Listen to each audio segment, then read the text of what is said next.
honor, dickhead.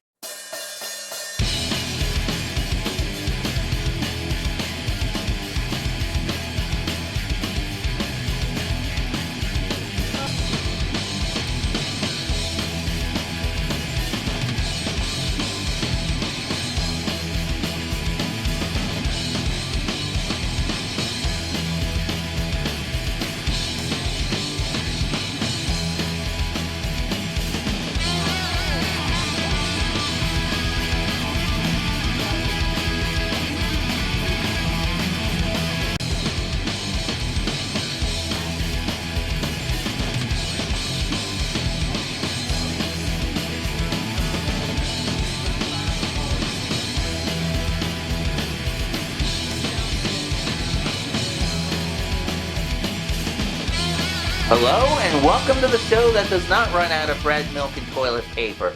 Welcome to the Grumpy Old Man Wrestling Podcast here on RGC Multimedia, our first episode of 2022. Great crowd here on the line, and joining us from his phone, from the set of the movie Outbreak, Christopher James Filato. Oh man, did they give you the Gorilla Monsoon rate and give you all the bananas you want, or what? But I like bananas. So I love bananas. Well, I know a few girls that like bananas too, but for different reasons. But anyway. Alright, well, other than you catching anthrax, public enemy, and fucking every other cattle disease out there, how was your New Year's? You tell me. Oh, man. Well, still not sober yet, huh? Okay. Well, hey, it happens to all of us. I'm too sober right now. Will be now. Maybe not later. Okay, alright. So, capital N, small y, great big fucking Q, I guess. Alright. Goddamn right. No, I got Dayquil for that. Yeah. Well, Chris, since we left, few things have happened in WWE and AEW and even in New Japan. I guess we can start off talking about day one. It's the most glorious time of the year. Yeah. Yeah, and I love January. It's my favorite time of wrestling because you got so much stuff going on with the Rumble, which is my favorite WWE pay-per-view. Premium live event.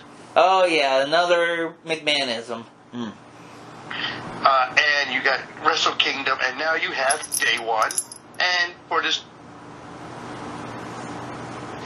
taping this on Friday, January 7th. We got Hard to Kill from Impact, which and New Japan, and Battle of the Belts. So it's January's fall. Yeah.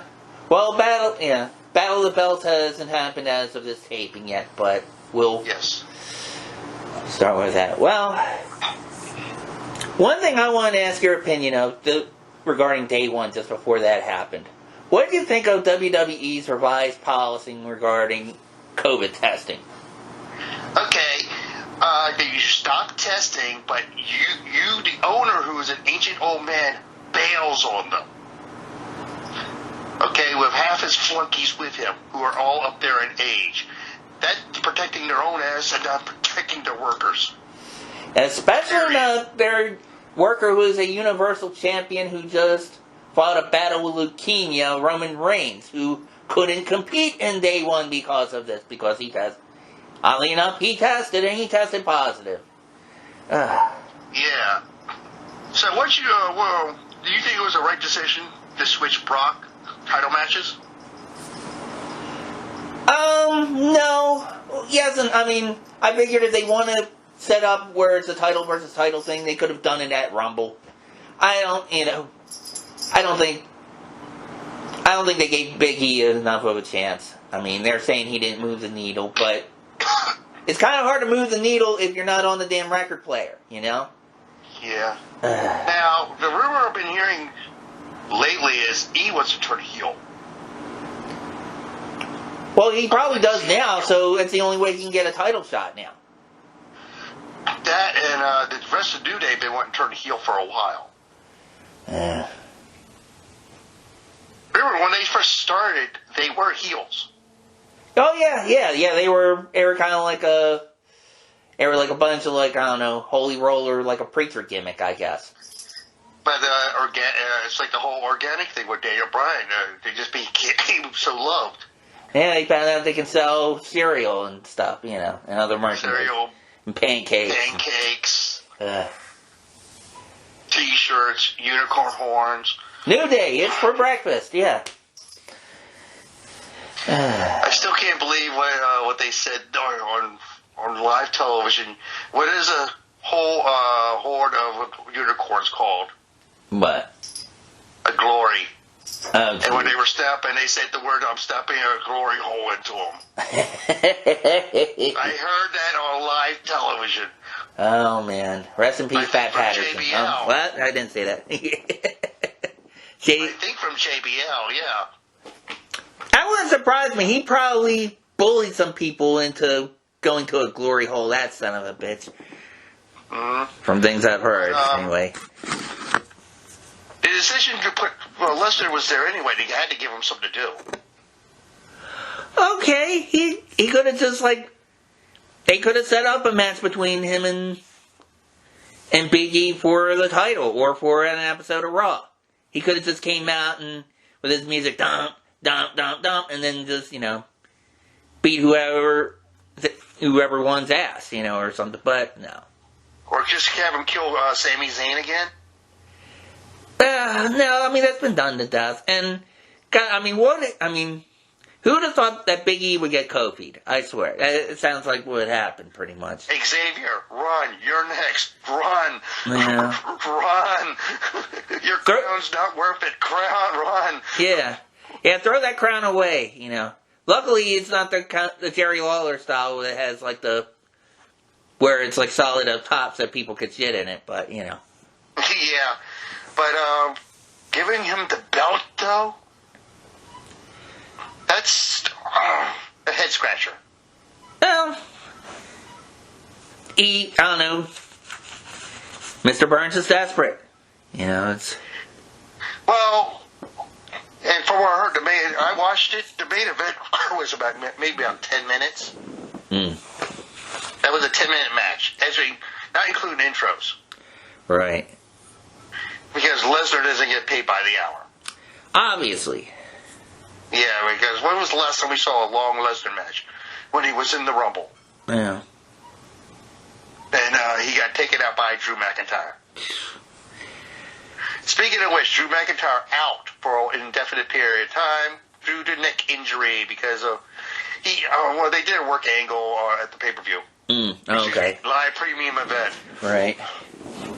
And he's going to get his neck looked at.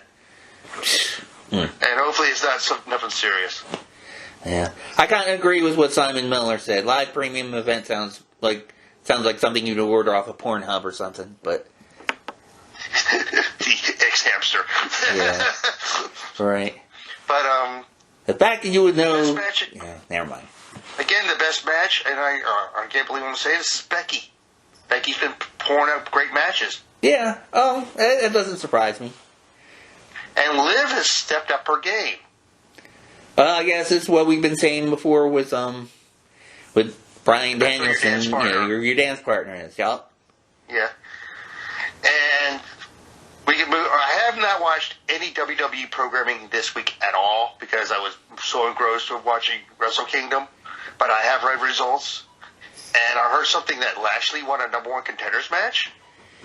Yeah, I heard that too. Yeah, I didn't really want... I mean, I just saw highlights of it, but it didn't look like anything highlight-worthy. So, the Rumble, the fans going to have their dream match of Lashley versus Lesnar. Maybe, unless they set it up for Saudi Arabia in February, which they made an announcement with earlier today. Earlier, the day of this taping. That means Goldberg's coming out from somewhere. Goldberg or The Undertaker. I don't think Mark's going to do it because Mark's settled in retirement now, no matter how much money they're going to throw at him. Right. And do we honestly want to get to NXT? Oh. Not if it keeps making you cough like that, no. But No. NXT. NXT is a shite show, except for, I guess, their title match. Again, I have not watched this. I'm going to watch this all over the weekend. I heard the Breaker Tommaso match was really good. Did you hear who was sitting in the crowd? The dog-faced gremlin himself. And I don't know if this is on camera. Again, I have not watched the show yet, but Rick Steiner does come in and celebrate with his son. Yeah. And I heard Tommaso went over and hugged him. Right, yeah, I heard that too. And I saw Breaker's entrance. Kind of reminiscent of the Austin 316 instead of the glass breaking, it's him kicking down the styrofoam NXTX. Yay. Now, this leads me into, you want to do it or should I? Into what? The neutering of Triple H. Well, yeah, go ahead. Okay, you old fucking bastard. You apparently you do not have faith in your son-in-law at all.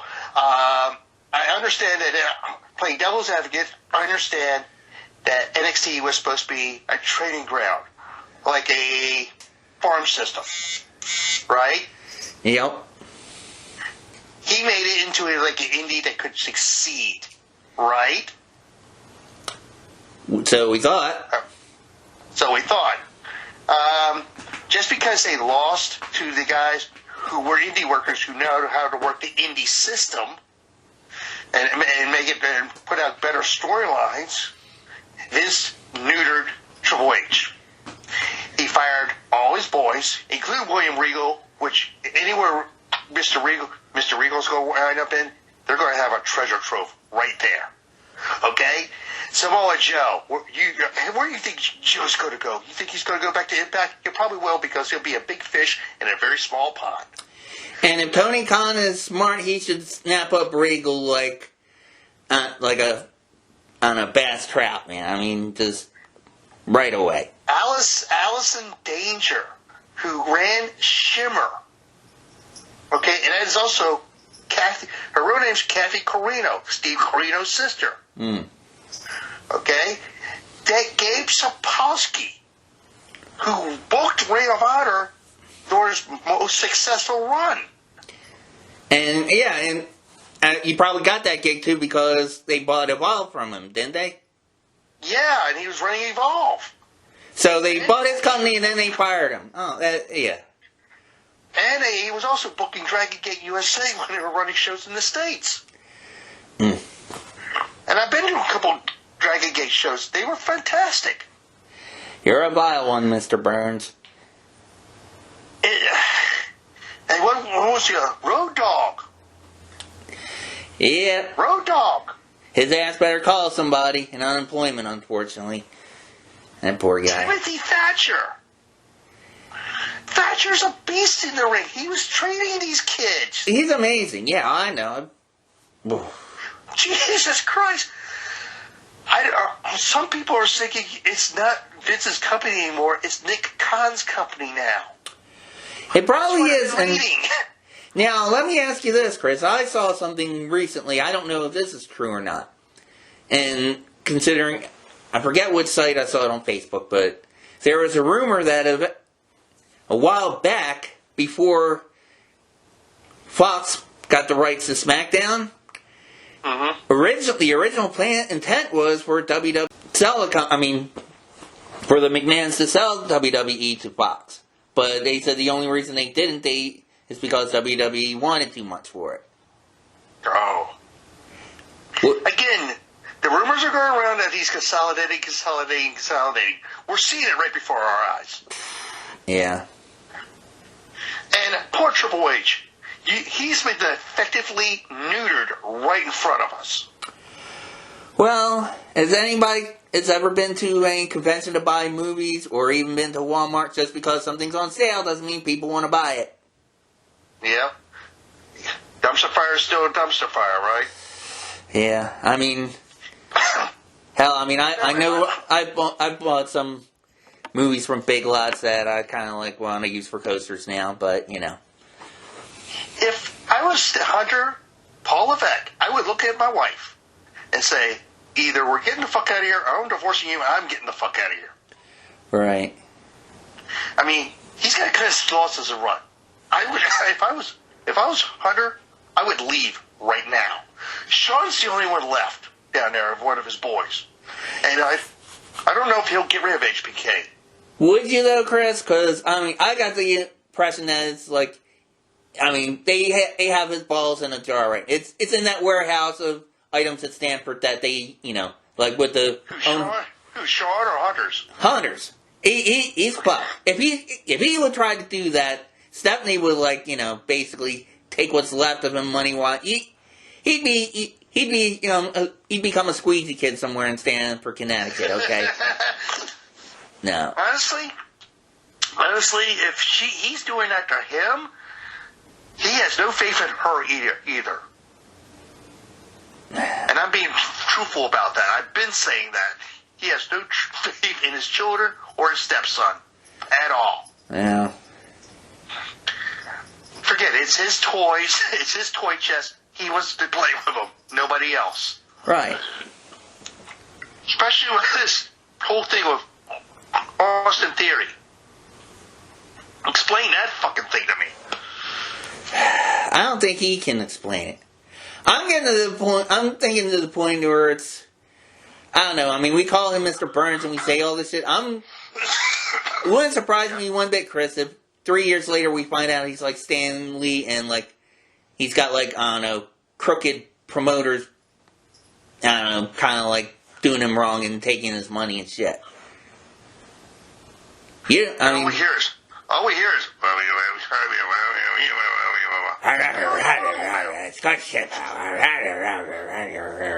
he's barely audible. He sounds more like an audible in a football game. Hut, hut. Yeah. Like Madden, Atari 2600 Madden. Well, there was no such thing. He didn't. I think his first platform was might have been Sega Genesis, to tell you the truth, but only because I remember playing it with my friend Pills years ago before they even had NFL licenses. They just called teams they had teams that looked like the Atlanta Falcons, and they even had the teams that looked like the New York Jets, New York Giants, but then they called the Giants New York and the Jets New Jersey. So kind of like what they used to do with the hockey games too before they got the NHL licenses. They called the Rangers New York and the Islanders Long Island, but I guess that's when all these names got dropped and they're all Hunter's boys, and for the new direction of NXT, bullshit. He wants to ruin this like he's ruined the other two main shows. Period. Yeah, they're just trying to sell it cheap, and whatever they get, they get. Yeah, they don't care. Sell to Tony. Let Tony buy it. He probably would, but then he'll probably, I don't know, he kind of said about a year ago, he thinks that's kind of his plan, and you keep saying Ruckus thinks that too, that he wants Tony to keep buying all these contracts and then he'll go bankrupt and then he'll buy it right back, Well, right now, AEW is beating them up for lunch money. Not really. Did you see the ratings for Wednesday night? The last Wednesday. What were the ratings? Because they've still been losing despite. They scored over 1 million people watching. Okay, they're getting raw ratings right now. As for Dynamite, because we know Rampage isn't. Rampage is getting almost Impact ratings. Almost, they're dipping. The thing is, they're on a Friday night at 10 o'clock. That's why. Okay. Well, SmackDown's on from 8 to 10, so, I mean... And, they're on regular TV, and everybody can watch... excuse me. Everybody can watch regular TV. Yeah. But, like I said, I'm going to watch both shows over this coming weekend, and it'll be a cure of insomnia. All right. I just gotta feel it, even though, we talk a lot about Wrestle Talk. They gave the Raw very high praise. Oh, yeah, I saw that. He gave it a 4 out of 5. Right. I was like, that's the first time I've seen that in a long time. Well, that's because Ollie wasn't watching it. It was that other dude, but... Because we're going to get, I think this upcoming Raw, we're going to have Doudrop versus Bianca versus Liv Morgan, which we'll probably get Liv Morgan fucking again. Right. Vincent Blondes. Right. And we'll probably have I don't know, we'll get the confrontation before the Rumble of Lashley and Lesnar. That would be interesting. Other than that, I could care less what's on the card. Yeah, well, that's typical. Because did I care about New Day and Usos? No, we've seen this movie before. Oh, yeah. Even though it's a fantastic match, we've seen this movie before. It's been rebooted. Yeah, I mean, it's kind of like... Rebooted ain't the word. Kind of like Outbreak is with your, playing a monkey over on. But anyway, yeah. And... like I said, and Mandy Rose being on NXT Women's Champion, okay, whatever. She looks great. Yeah. Prove something else to me. Mm-hmm. And she's got a faction, and there's only 2 factions in NXT. You got Santos Escobar's faction, which I don't know what the fuck they're doing with that, and you got Toxic Attraction. Other than that, Vince hates factions. Oh man, well. I can't see anything toxic with Toxic Attraction, though. Go ahead. Gigi and Lacey Jane? Yeah. Or JC Jane, whatever the fuck her name is? Who knows, yeah. Just, I don't know. We gotta get them to do a Sharon Stone pose, but anyway. That's fatal. To finish this off, this is a soft rant. Vince, just get off my lawn. Get off my planet.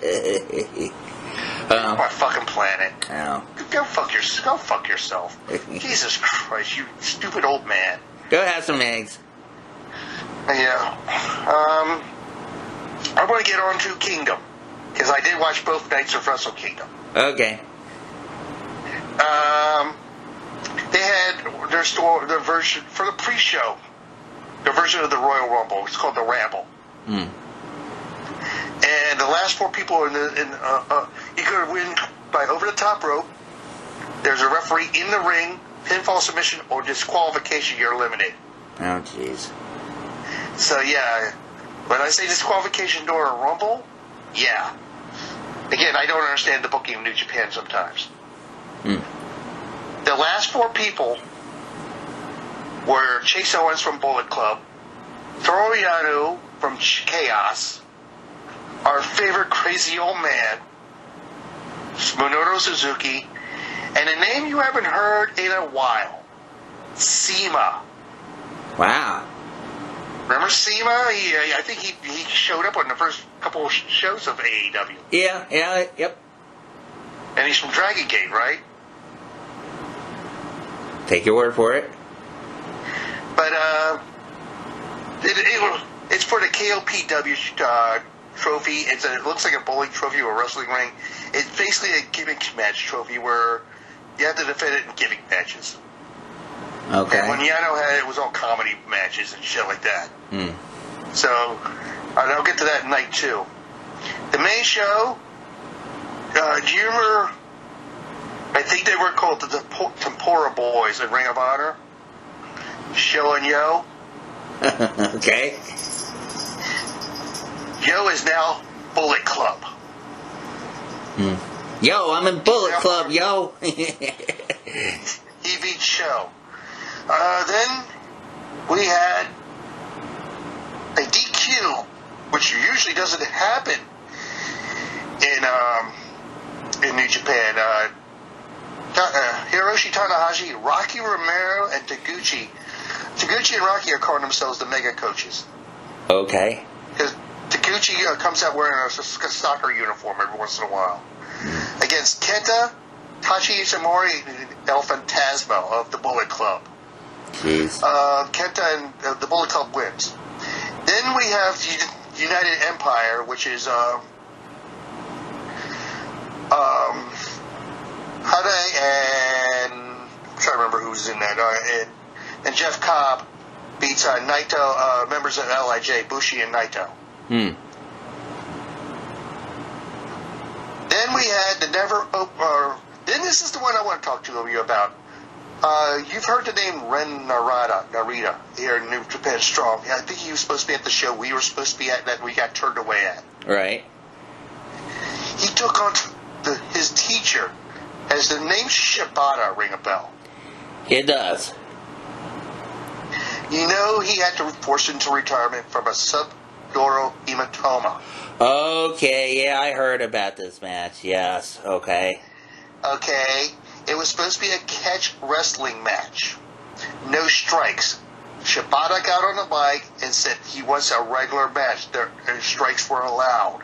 From what I understand, Gato and the higher-ups in the gorilla position went apeshit. Shibata went into business for himself. What is your opinion on that? Well, I don't know. The referees should have done something. I mean, I don't know. Do they do like the double X in New Japan to stop shit, or? I don't know. I think he was just caught in the middle and he didn't know what the fuck to do. Hmm. Well, that's unfortunate because he's lucky Shibata didn't, like, I don't know, get injured again. I mean, it could have killed him, man. Oh, he went with the PK, the penalty kick. Hmm. Yeah, like I said, I'm hearing if it was just a catch wrestling, if he's not really, really, really cleared to do strikes, he shouldn't be in the ring at all. I don't know, maybe, I don't know. I mean, I don't know what the laws are in Japan, or maybe he signed a waiver or something. Who the hell knows? Here's the thing. He's their head trainer at their LA dojo. He's training all these American kids, the strong style. Right.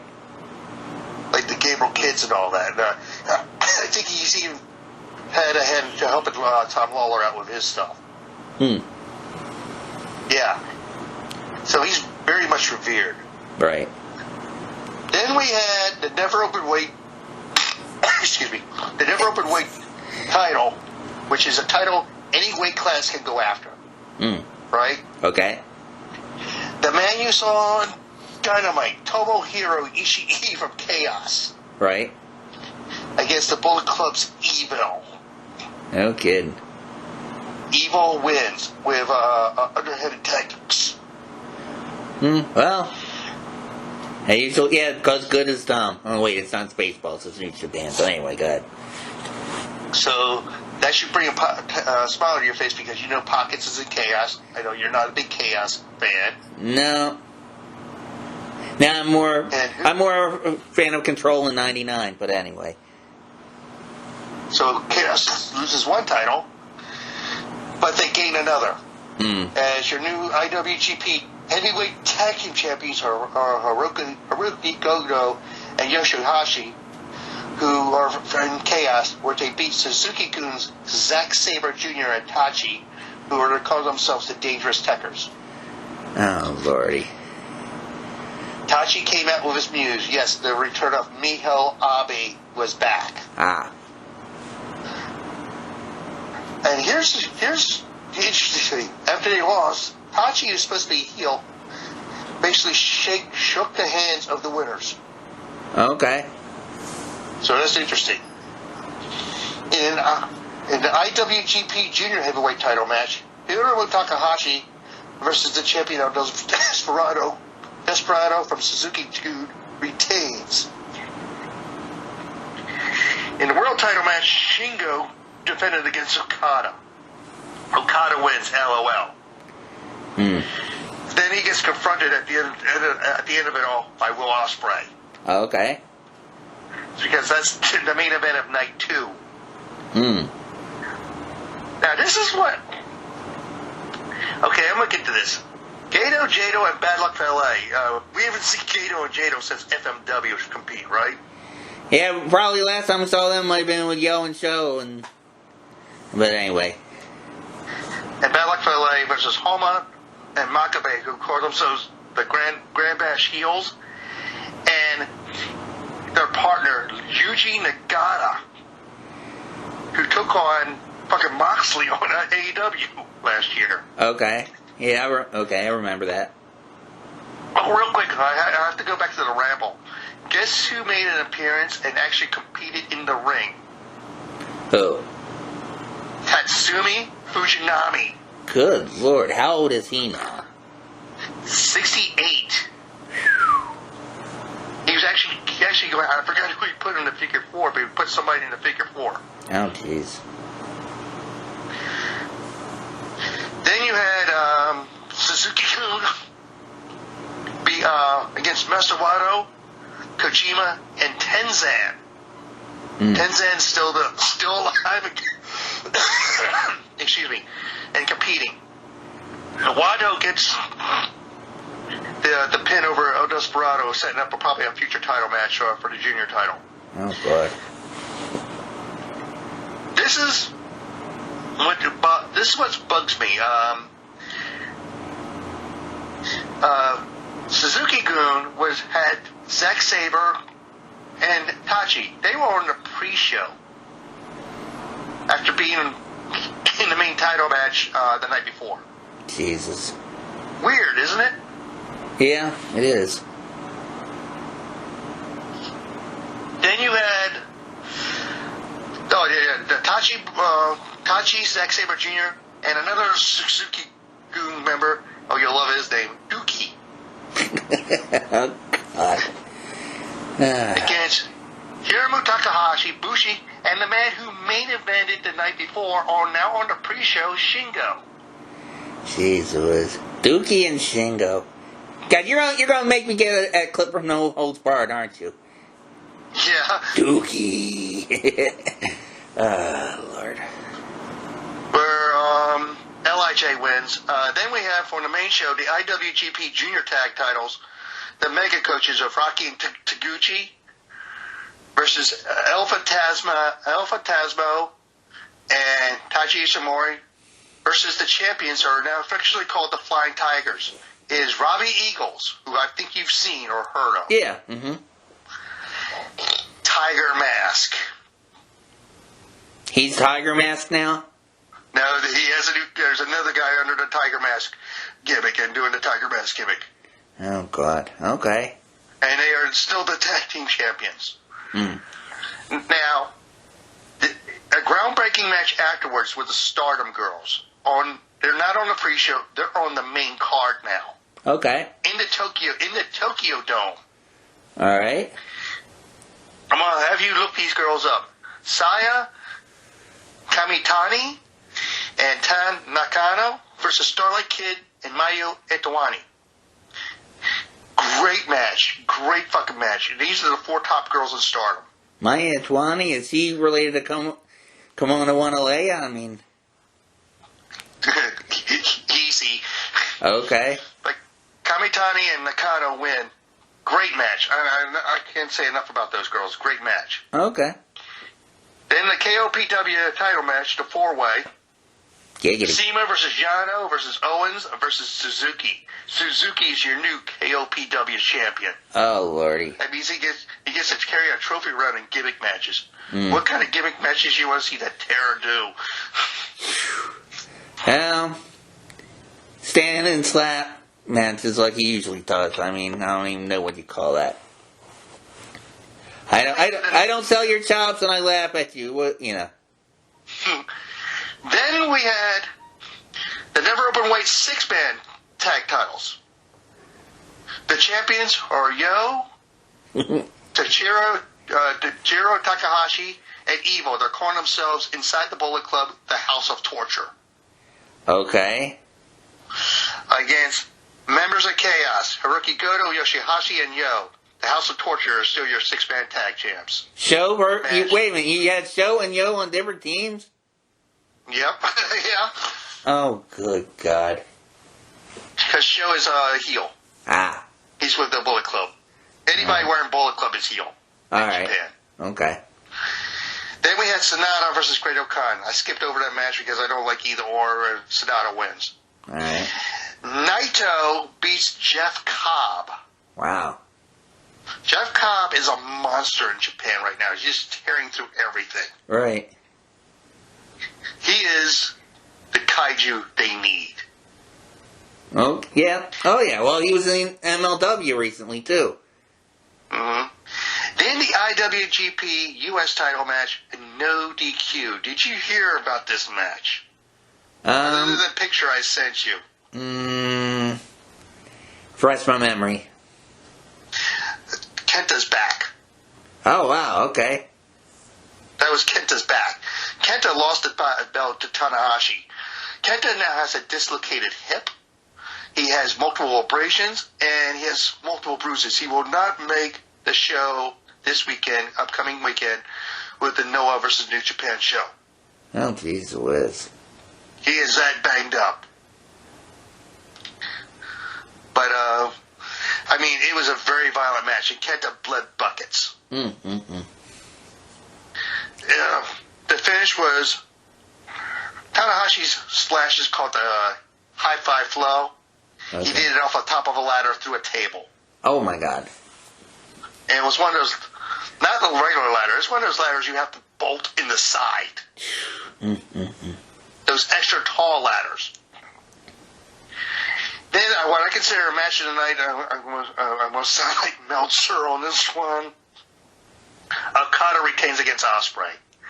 And they went 35 minutes, at least. And Ospreay, they went all out.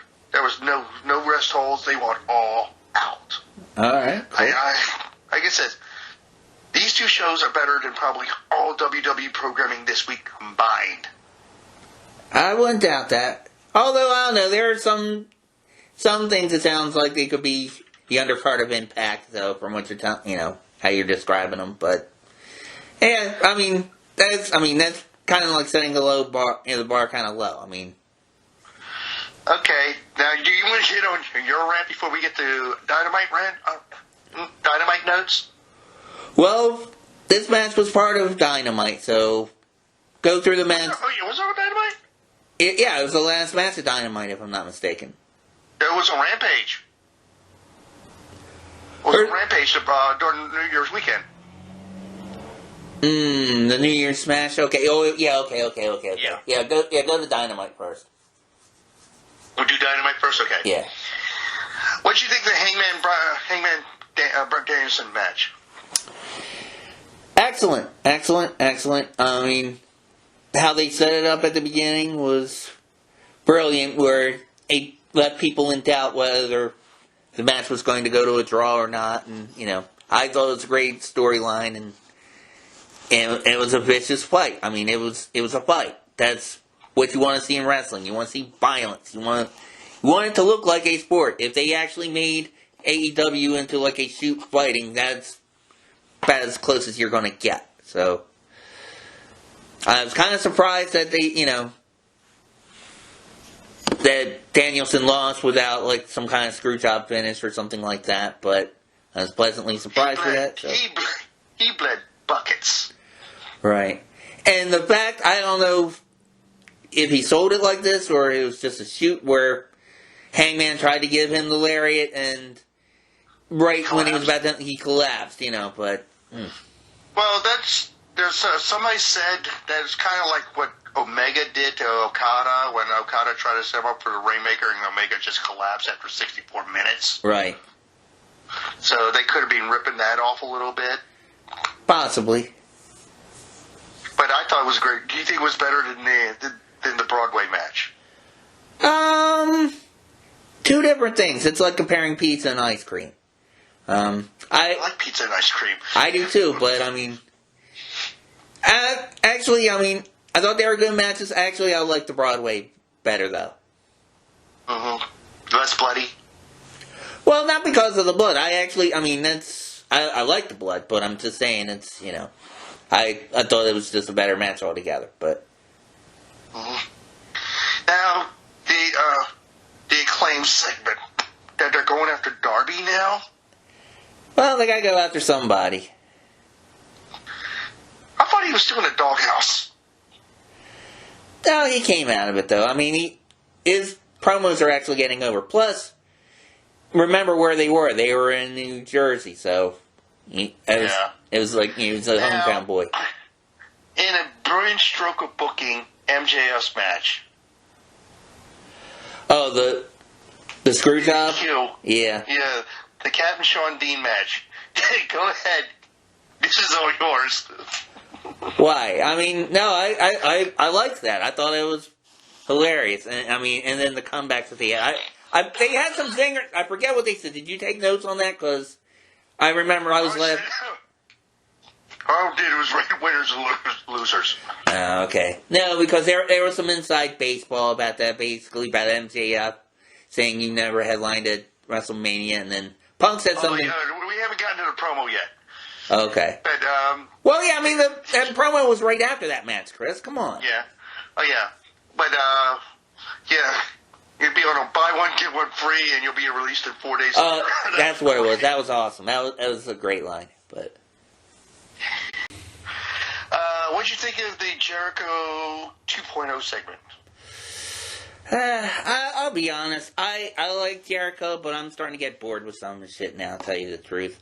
I mean, I never thought 2.0 was that good as ever Rise in NXT. No, I mean, and then it's just sophomore game calling. I mean, is he a pinhead or is he a squarehead? Is it pinhead, squarehead, pinhead, square? I thought he was going to start calling them SpongeBob or something. I don't know. Then right afterwards was the Undisputed Era segment, and O'Reilly just not looking at Cole at all. Right. Well, they kind of blew it off. Yeah. If you go to some of the sites, they've already named a faction. I forgot what it was called. I'll give it to you a little after we get off the air. The older buffs? Okay, I don't know. Then we have, and I wrote this. This is what I wrote: Warlow versus Poor Victim. Oh yeah. The 11. What did Ollie say? The 11 team power bombs. Yeah, exactly. Yeah. But he killed this kid after Sean Spears threw him in the ring. Though he gave him the Death Valley Driver and then threw him into the ring. Right. Yeah. Did you see Wardlow's reaction to it? Yeah, it did. It's still a slow burn for him to turn face. Who knows? So eventually get him against MJF? Probably. I think something might happen with... Well, I think something might happen with Punk. We left out one thing, though, where it turned out they're basically... Oh, yeah, it's going to... The upcoming Dynamite is going to be Wardlow versus Punk. Right. Well, what did you think of the TBS title match for Jay Cargill Ruby? Well, the match wasn't bad. Here, I got a few thoughts on this. All right. Cargill, she has a great look. I like her promos, but... Oh, the Storm. When she came out dressed as Storm. Oh, yeah. Well, yeah, and even that was part of her, her entrance video and shit. Now, I'm going to coin a phrase that Ricky Morton said in a shoot interview recently, which I think aptly describes Jade Cargill. She is greener than Al shit. Yeah. I mean, she was stiff. There was one, and I'll be honest, Ruby Soho, I like her, but there are a lot of matches with her with botches, okay? I mean, there was one... WWE. Yeah, I mean, there was one where I forget what she did. She did like a, I don't know, Hurricanrana or Suicina or something like that, and then she landed on her own back. It was like at the beginning of the match. But part of that match kind of reminded me of, I don't know if you remember, WWE had a DVD about the Ultimate Warrior. Not the good one right after he died, but the self-destruction of the Ultimate. That one, yes. Where half the wrestlers on there were basically saying that Warrior was a maniac and a selfish lummox and was potatoing them, and they were like driving themselves crazy to try to put that goof over. I have a feeling that that's kind of like Ruby Soho was trying to do with Cargill. Yeah. But here was the craziest thing about this, okay? anybody who's following this tournament closely knew that she was going to win that. I mean, it's... Yeah. Alright, what I thought was really strange about that was, outside the ring was, I don't know if it was her husband or just her baby daddy or could have been somebody else, but had him and Jade Cargill's cute little adorable daughter outside. And then after the match, she brought the little girl in the ring to celebrate. Now, if you're building up Jade Cargill to be a monster heel, I don't know. That's usually they do that with like a baby face, it's just... Or she's that bitch, yeah. Right. Yeah, she's gonna say she's that bitch, even though when she's on Rose to the Top, she's besties with Red Velvet, even though they're supposed to be mortal enemies. Okay, whatever. Yeah. Yeah. Well, hang on. How about the run-in theater a little bit with Thunder Rosa and Mercedes? Okay, well, yeah, you had that too, and there was more of a crowd reaction to that than the actual match. But, yep. There's one thing about this match which leads to my get off my lawn. Okay. It is not with this match, per se. It is with social media, internet trolls. People who don't know what the fuck they're talking about just try to start some shit conspiracy theories. On sports channels, they usually call them hot takes. But we see this all the time, not just in wrestling. We see it in politics. We see it with real sports and with other things in life. But we're going to stick to wrestling on this one. Uh-huh. Okay. Big Swole made some comments on Twitter, okay? Basically saying that AEW isn't diverse enough or inclusive enough. Oh, yeah. Now, my issue is not with her, because I'm not a black woman, and I am not going to speak on that, okay? My issue is that you have these fucking marks going on saying the reason they gave that belt to Jade Cargill is just to basically quiet things down, to shut up Big Swole or anything like that. As I just said, Chris, people knew she was going to win that belt. That's not it had one thing did not have anything to do with the other. But just for people to just say dumb shit like that just to hate on Cargill, okay? Granted, I think she's just a green rookie. But, she has a look, she looks like a black version of China. She kind of reminds me of her more than anything. But, it's just as far as her build. If she was working for the system in WWE, do you think they would have kept her on television until she's cooked enough time? Either that or they put her on television, they would put her in some stupid gimmick. I don't know, No, I don't have a problem with how they're using her, except for her bringing her little girl after she's saying, I'm that bitch, I'm gonna beat everybody's ass, it's like, come here, honey, you can play with my belt while we go off the air, that kind of thing. It's like... Did you see the response Lou Powerhouse Hobbs did? No. Oh, about to, He defended Tony Khan. Oh, yeah, I did see that. Okay, yeah, and Leo Rush sort of kind of did, yeah. Although... Yeah. His was kind of like a mixed message, I think, to me. But anyway. You're saying... Go ahead. Anyway, this is a soft rant, I'm not going to yell and scream, get off my lawn for that, but... Get off my lawn. Pretty please, with sugar on top, okay? If you don't, I'm going to get Chris to cough on you, but anyway. Well, they're saying... that one person said not enough diversity. Yeah. Okay. Tony Khan and Megan are minorities.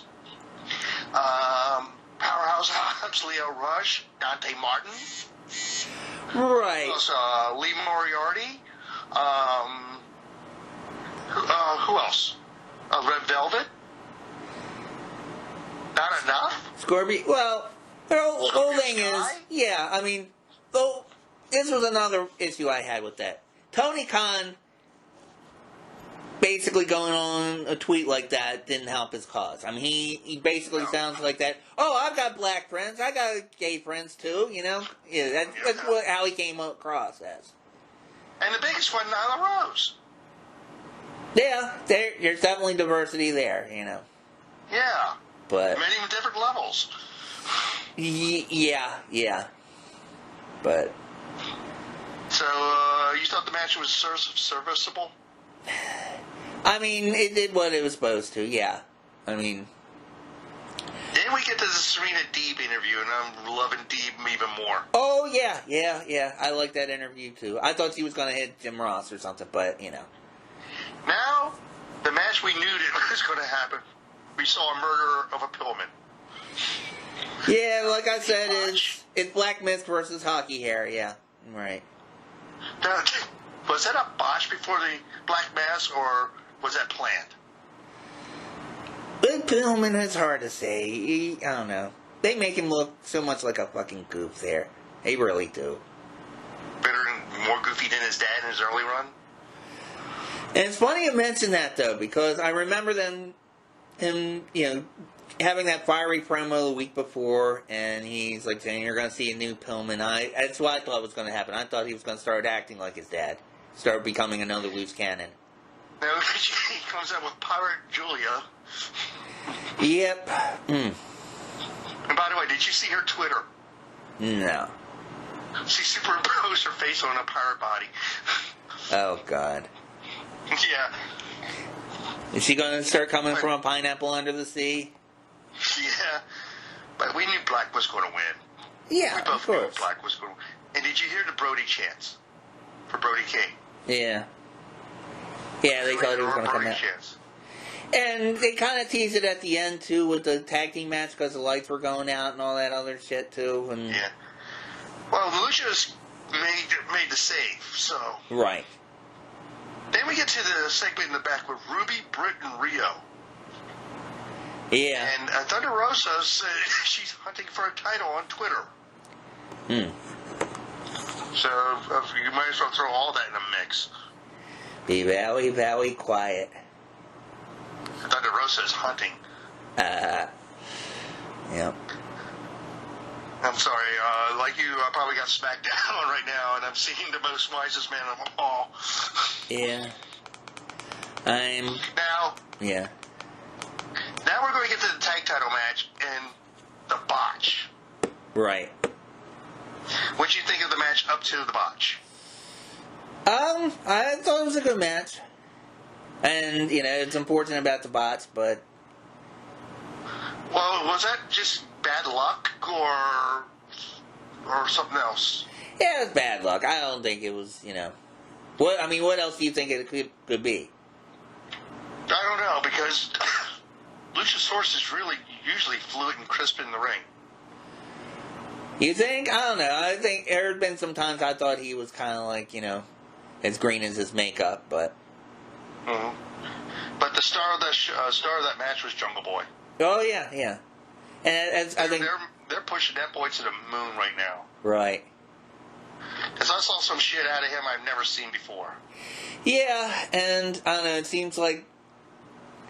I don't know, they might start healing up, so... Now, when I saw the arm go the wrong way, it's cringeworthy. Oh, yeah, definitely. And from what he said on Twitter, no broken bones, but he's going to have more tests done. We all thought his arm was broken. Right. Now, do you want to get to the previous Rampage and your rant? Dude, I just had my fucking rant. Now I'm talking about the women's no DQ match on Rampage. I'm not going to question their effort. It was a good fight and all. I don't know. I don't know. I don't like to see my bunny get bloody. I want to hug her and pet her and squeeze her and call her to her. And instead, just because she's married to the blade doesn't mean she has to use it in a match. Remember, she was in CZW. But Bunny was? I know Penelope was. Yes, under the name of Cherry Bomb. Oh, yeah, okay. And Penelope Ford was with Joey Janela when she was with Joey Janela in CZW. I remember that, yes. Because I remember that match between Janela and Leo Rush, and Penelope Ford almost killing herself in one of those matches, but... I remember when Bulldozer Matt Tremont stuffed her in a coffin. Oh, jeez. But, like I said, I think they want to prove themselves equal to the guys, that they can do all that kind of stuff too. Right. And what'd you think of the finish? With the sleeper hold with the barbed wire. That was pretty nasty. You think Anna Jay's come a long way? Yeah, oh yeah. And she's only been, not even, maybe a little over a year, 3 years in the business? Yeah. But like I said, as of this recording, we don't know what's happening on their upcoming Rampage, so we won't know until later. Right. So, oh, look, it's, if you're watching it like I am, we're both watching, I got SmackDown on at January 7th. Yep. And we're watching the man who's, what does the t-shirt say? Needle mover. Yeah, it makes me want to move the channel. But overall, Vince, go fuck yourself, like always. I'm fearing for, you know who else I'm fearing for now in NXT? Oh. Albert and Sarah. Sarah Del Rey works there as a head trainer. She was brought in by Hunter. NXT, there isn't anything about that show that's watchable right now. I'm sorry. It was. It was when it was black and yellow, but now it's, It's Technicolor. Right. Are we going to get this again? Oh, but we didn't get a street fight last time. Oh, jeez Louise. Didn't they do Hell in a Cell a couple of years ago? Yes. Oh, Jesus Christ. We've seen this movie. This is a remake of the same movie 8 million times. Yeah. Except that Roman Reigns is your co-star in Outbreak, but, Jeez. Oh, God. Anything NWA or MLW related? Let's see. Well, NWA, yeah, there was one thing I wanted to talk to you about, like it happened a few weeks ago. It's a spooky bullshit angle. Involving the Sinister Minister and Sal Molinaro, I think his name is. He's basically a jobber.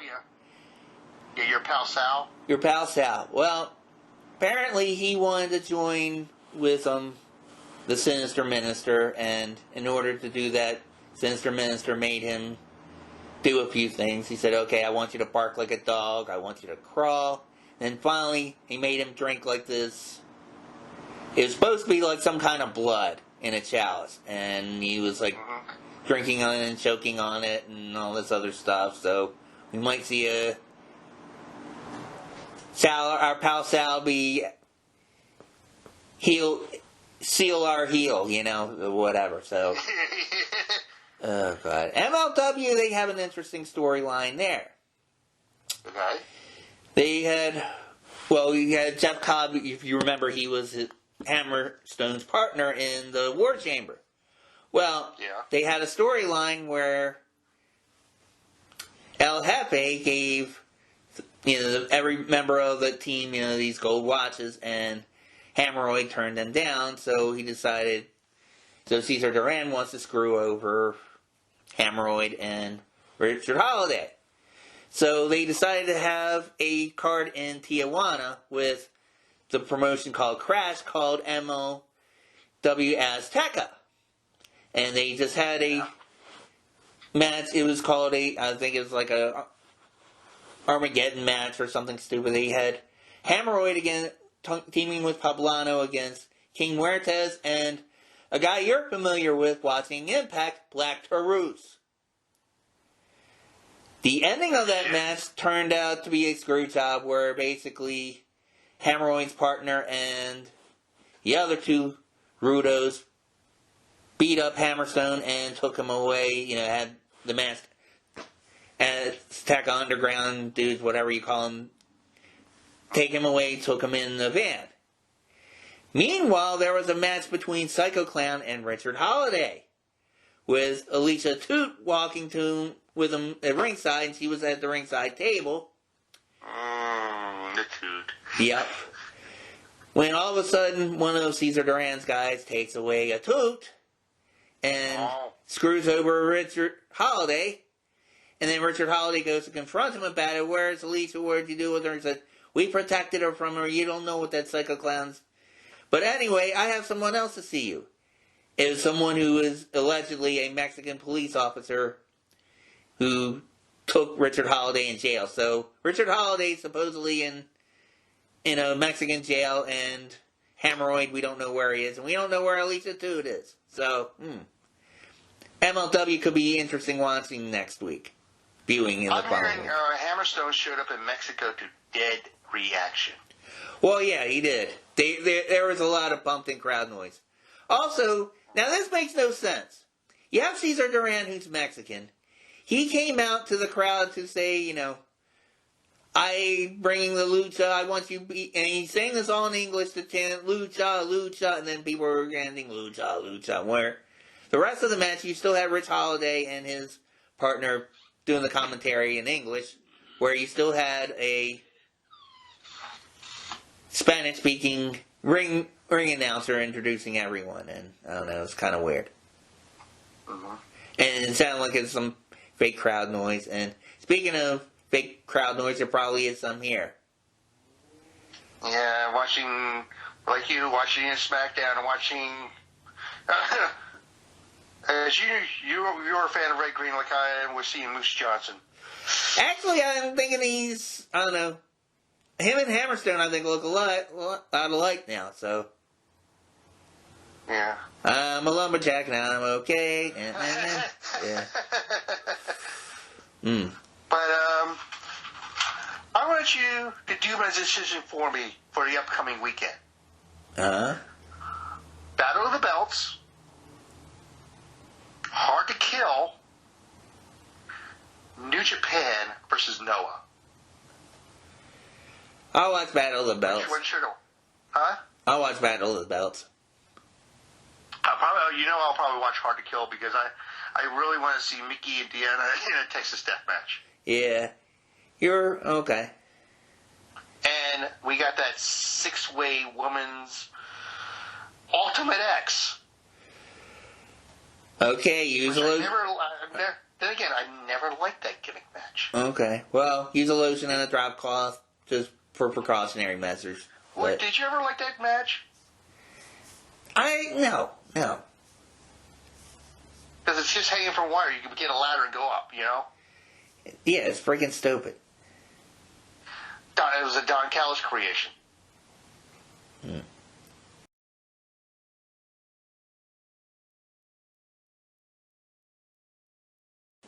Hello, and welcome to the show that's friendly to all animals, including monkeys from the movie Outbreak. Welcome to the Grumpy Old Man Wrestling Podcast. Here on RDC Multimedia. Rick Crab, and the Joker. Next to me is, well, he went from being a monkey to a hyena. This is Chris Bellito.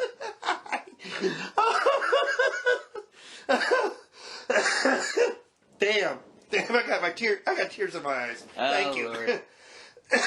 Damn. Yeah, I know. I'll probably have to get tested after this. Nah. Yeah. All right. So what do you want to cover first, my friend? Oh, jeez. You want to do the lawsuit first? Yeah, you know what? Okay, this will be a first for our show. And, well, let me ask you, do you want to take one of mine, or you want me to do both? Do both, because Okay. I don't have it in me. Alright. We're going to start the episode with not one, but two Get Off My Lawns. Alright. First one will be towards Mr. Burns once again. Now, in previous episodes, Chris, you know that we had a moratorium on reporting about talent since we're on the WWE cuts. Well, Mr. Burns did something else, which I don't think people realized when they read this article at first. Basically, long story short, Court Bauer, the owner of MLW, a former WWE writer, is suing WWE for basically saying, WWE's trying to be a monopoly and they won't work with other companies and all that sort of thing. Well, apparently this lawsuit they've been in the courts for a while, but because of COVID and other things, it hasn't come out right away. Sure enough, what happens right after that, coincidentally? Not. WWE decides they want to have a relationship with your benefactors, Impact Wrestling. In the sense that they had on a recent episode of Raw, Charlotte announced the combatants in... Wrong show. Oh, it was on SmackDown. Okay. Right after we left the air last time. Alright, well, regardless, Charlotte Flair announced the combatants in the Women's Royal Rumble. One of them being a Miss Mickie James. And they acknowledged her as being the Impact Knockouts champion. So, which WWE never does, much less, this is a woman who basically had her thing sent to her via hefty bag. But, I don't know. I think this is just like petty beyond petty beyond petty by WWE. I mean, been like that. Do that right now. I mean, and plus I have a bias towards MLW anyway, so it's a double whammy. Yeah. But so Vince, we've said it to you several times, but you still haven't listened. Maybe get a new hearing aid. Maybe. Maybe, get a new hearing aid from the same place that Triple H gets his, heart gets his pacemaker, okay? And get off my lawn. Second on the list, and I really don't want to add her because I've been a fan of hers for a long time. As have I. And, she is nuttier than Snickers bar and squirrel shit, but I'm, and tell you the truth, this is a woman who is a WWE Hall of Famer, who cheated on her husband with Shawn Michaels, who hocked her Hall of Fame ring to do porn, okay? And on top of that, she likes the drinky, likes the druggy, like everything. Basically, whatever you can find in an ECW locker room, this woman's probably done at least one time in her life, okay? Mostly the guys. Miss Tamara Sytch. Sunny, as Tom Hanks used to say. She's in jail again, Chris. We know. This time for using a weapon and terroristic threats. How loaded was she? Well, the reports they were still finding that out, and they said they didn't disclose what weapon she used, but they did say it was not a firearm, which is probably a knife. And according to the courts in New Jersey, they don't have misdemeanors or anything like that. They just have degrees of crimes. And they said the lower your degree, the more serious, the more jail time you could get. And right now they're saying she's like at third degree. So. In violation of parole. Yeah. And it seems like, I don't know, it's like an annual thing with her as far as a violation with parole. On a serious note, I wish this girl would get some help. But you have to want help to get help. And apparently she doesn't want the help, and she keeps getting into damn trouble. So. Well, from what I understand, WWE has sponsored her rehab many times. Oh, yeah. Just like Scott Hall. Mm-hmm. And we see the results. See boobs. Right. Well, yeah, unfortunately, we'd have to, if we could get a call to Diamond Dallas Page, he's probably the only person in wrestling that could help her with that. But, she's done enough yoga in her life, if you get my drift. So, Tammy, if you're listening in, somehow like in the rec yard or something of wherever you're staying, or if they let you listen to internet access, I'm going to tell you to get off my lawn, but not for normal reasons. I like you, I'm a fan of yours, I want you to get some help. I want you to get off my lawn and when you get out of prison, go to rehab and stay there for a while. Maybe even talk to DDP. Or maybe Jake Roberts or Scott Hall, somebody to send you there. Yeah. A guy I know named David Hero runs Great Lakes Championship Wrestling. He had a show coming up called Sunny Days before this happened. Right. Now he's calling it Golden Days and replaced her with Terry Reynolds. Right. He had no choice. Yeah. Oh, yeah. I mean, he had a live hand grenade in his lap. He didn't know how to get rid of it. Mm-hmm. Do you think he did a good thing? He did the best thing he could do. Mm-hmm. But as you know, addiction runs in my family. It's hard to get rid of. It's a monkey that you can't get off your back at all. And I don't see the worst in her. I hope she does get the help. I met her at Baltimore Comic Con several years ago. Right. Seemed like a really nice girl. Yeah. Seemed like a really nice girl. We even talked about the Renaissance Festival. She says, like, you're going in there to get a turkey leg, right? But I hope she gets the help. Yeah. I hope she doesn't become another dark side of the ring. Yeah, I'm kind of worried about that with her, too. Which they're probably going to do while she's still alive. Right. About the lawsuit, though. Do you think they got a leg to stand on? I don't now, because I think that's why WWE is doing this, just so they can say, oh no, pal, we're working with that Impact Wrestling. It used to be on Spike or what? I don't even know what channel they're on now, but anyway, we're working with them. We're letting one of our Hall of Famers come back to enter, so we're working on a good relationship with them. So, well, going to the Rumble, there have been rumors go around. Vince has said no borders, and he doesn't care. That's what the reports we've been hearing. Is this going to be a temp thing until this thing blows over? It'll either before it blows over, or by the Rumble, or it might even be before that. Vince might forget it like he does every other thing. Forget it. Wait a minute, it's the 3-week push. I don't mean anything. After 3 weeks, he forgets it, and you're pretty much nowhere. Yeah. One of the rumors going around is we might have another forbidden door open for the male Rumble. One of the rumors, and I would stress this, is rumors, we're going to get a moose sighting at the Royal Rumble. And he's going to leave hoof prints everywhere. Would Moose be a good fit for the Rumble? Maybe. I don't see him figuring prominently in like winning it or anything like that. Probably just show appearance to say, hey, we got an Impact's World Champion there. Right. Or they might go to AAA. And get, I forgot who their champion is down there. Or anybody from AAA. Or anybody from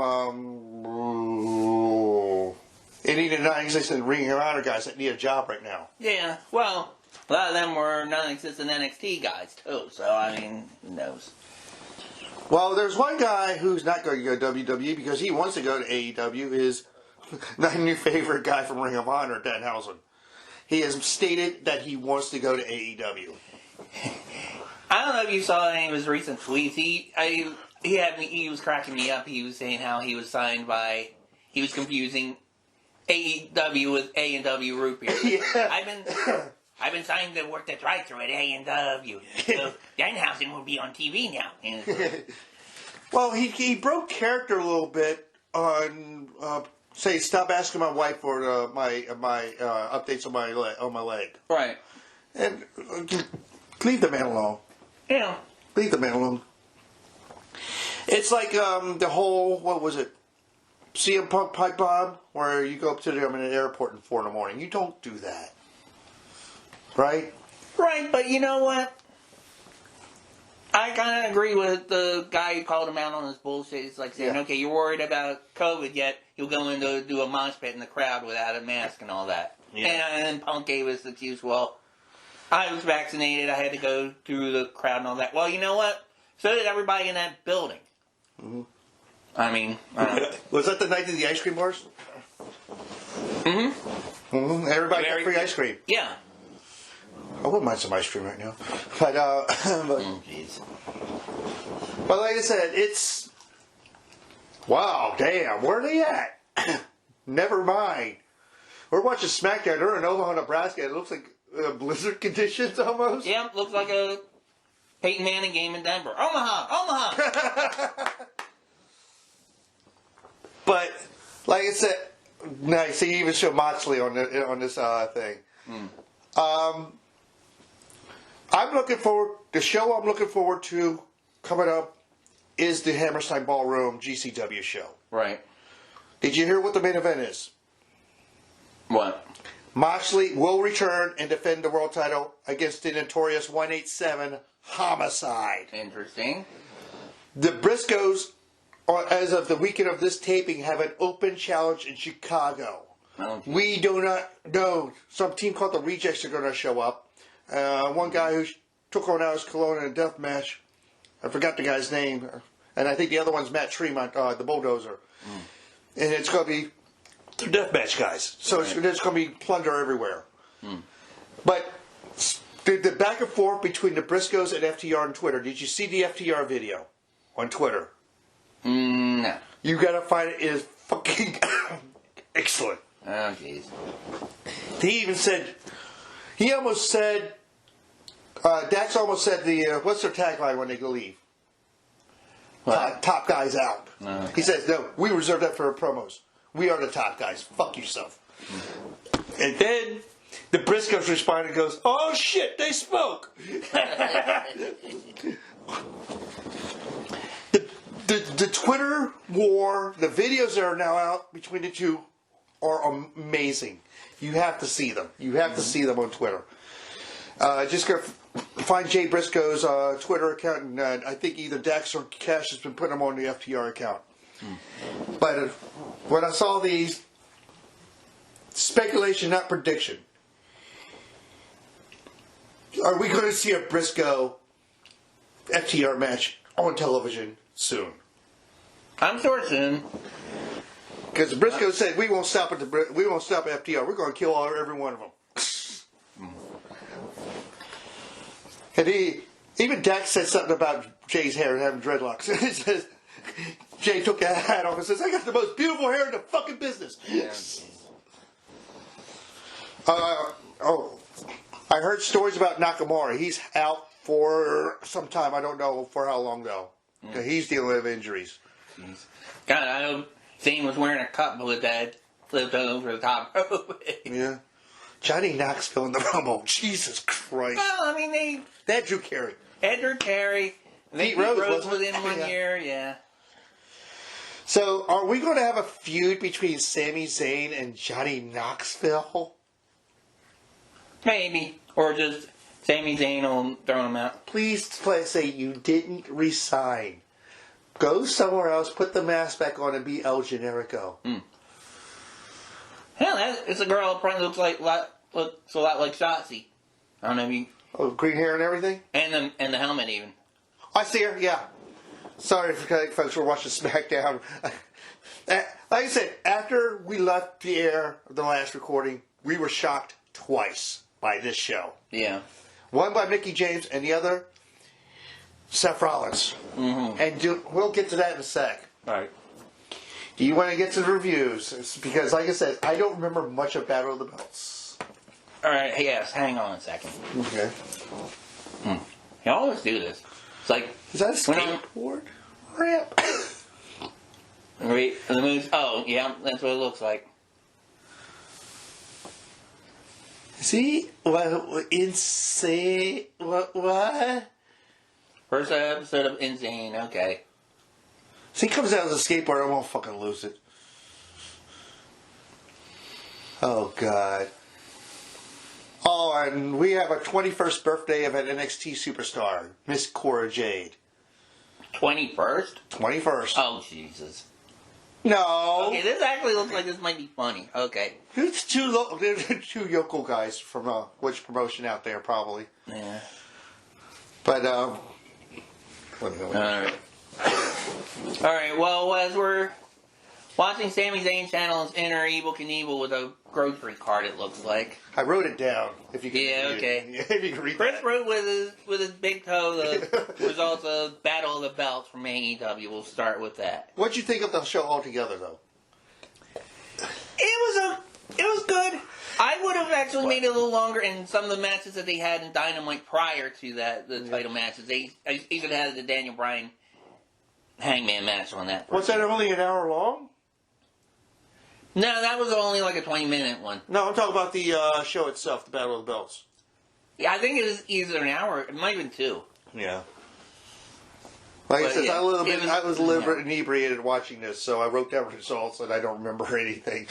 Okay, good Lord, Chris. Alright, so to start off, we had for the interim belt, we had Dustin Rhodes versus Sammy Guevara. What'd you think? It was a hell of a match. And who's the better Rhodes now?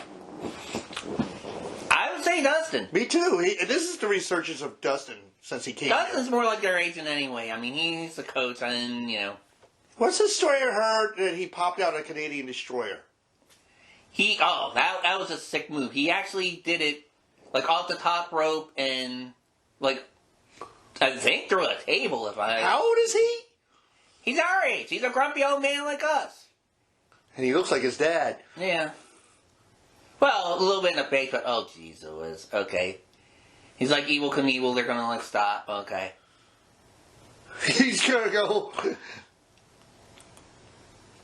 Yeah. Oh, Christ. Okay, let's talk about real wrestling. This is crap. Okay. Then the FTW match. And then you had the FTW match between Ricky Starks and Matt Sydal. I like the fact that they finally had an FTW match. I'm glad to see Ricky Starks again, and they treated it like a serious title match, which was good. I like that. Then you had the AEW Women's title match between Britt Baker and Hee-Ho. Okay, here's your gripe. Go ahead. It wasn't a bad match, but you know damn well Hee-Ho wasn't going to win. Okay? But they did seem like it was more of a vehicle to set up for Jamie Hayter and... Wait a minute. I thought you said Nakamura. I thought he was hurt too. He might still be hurt. He did a Kinshasa. Yeah. And now... Rick Boogs cut his hair. Rick Boogs looks like Don Fry all of a sudden. What happened to him? He's wearing a wrestling singlet. Oh, okay, and it still has... the Gene thing on it. Yeah. Because he's relating Tommy Lawler's... Oh, no. Oh, okay, they're going to throw him over to this ramp where he's going to jump the ring with the... Oh, God, it's so stupid. Okay. Go ahead. All right, well, anyway. Yeah. That was a good match, but it was typical, basically one girl against... An army. Yeah, Baker's posse. Cheating just like the Pittsburgh Steelers did this past weekend. Mm-hmm. Yeah, listen, I've been watching all their shows just to get off wrestling for a little bit. You Steelers fans are fucking delusional if you think they're winning the damn Super Bowl. I've been seeing say, Yin's going to the Super Bowl. Fuck. Kansas City's going to have you for fucking barbecue. I know we don't have to make predictions, and hopefully this one will be right, but fuck you, Pittsburgh. Get off, Steelers. Get off my lawn, too. But anyway, okay. So what do you think of Battle of the Belts? That I remember pretty good. Yeah. Ooh, hello. But, as of the same night, Impact had a same show called Hard to Kill. Mm-hmm. I did watch that. I watched that the next day very hungover. Hey. The pre-show matches were really good. You had Laredo Kid versus Chris Bay versus Speedball, Mike Bailey, and Ace Austin. It was X Division style. It was all ping, ping, ping, ping, ping, ping all over the place. Speedball Mike Bailey won. It's hard to believe. Damn. But, and you had Matt Fulton versus Jake something. Mm. But, I think Jake something's right up your alley. He's a type of big bruiser type guy. Okay. Oh, he's that guy that he didn't have a name. Okay. Yeah. Just like the Washington football team, yeah. Yeah. Okay. Then we had the Ultimate X match. Okay, I want your thoughts on a female Ultimate X match, even though we both don't like the format of the match. Mm. I like matches with females, so I like what I'm looking at right now, but anyway. You had Chelsea Green versus Tasha Steelz versus Lady Frost versus Jordan Grace versus Alicia Edwards versus Rosemary. Tasha Steelz is now new number one contender for the winner of the women's match later on that night. All right. Then you had an X Division title match: Trey Miguel versus the former Forgotten Son Steve Macklin. It was violent. It was vicious. It was nasty, and Trey Miguel won. Okay. Then the Influence, it was supposed to be the Influence versus the Inspiration for the Knockouts tag titles. The Inspiration had to be Quarantine. They both had the 2-week beer virus, shitty beer virus. Yeah, I just saw who I want to be quarantined with. Go ahead. Me too. Then, how do you like world champions defending their belts on other companies? It depends. I guess it depends on the circumstances. I don't have a problem with it though. Jonathan Gresham defends the RH World Title on an Impact ring against Chris Sabin, and Gresham had it under pure wrestling rules. If you remember how those rules went, you had the 3 rope breaks. After that, there's no rope breaks. There are no punches to the face. You could be automatically disqualified for a punch to the face. Okay. I mean, you had. That's the rules in Terminus right now, from what I'm hearing. Gresham's promotion. Gresham keeps the title. Then we had this a hoss fight. Josh Alexander, who's not a big hoss. Oh, what about the Tasha Steelz segment? She basically said she's going to get the winner, whoever Deanna and Mickey is. Okay. And then we had Josh Alexander, the walking weapon, against a man who was formerly known as Bronson Reed on NXT. And you ever see this guy? Yeah. You know what his finisher was? What? A splash off the top rope. They called it the tsunami. Yeah, it would be like Jonah and a whale. He's the size of a whale, but he's pissed off to want pictures of Spider-Man, yeah. Leading up to this feud, when he made his initial debut, he attacked Alexander and kept on splashing him. And they played up the whole rib injury thing. Okay. Like Hulk Hogan did back in the WrestleMania. King Kong Bundy, right. Alexander won. He made Jonah tap in the ankle lock.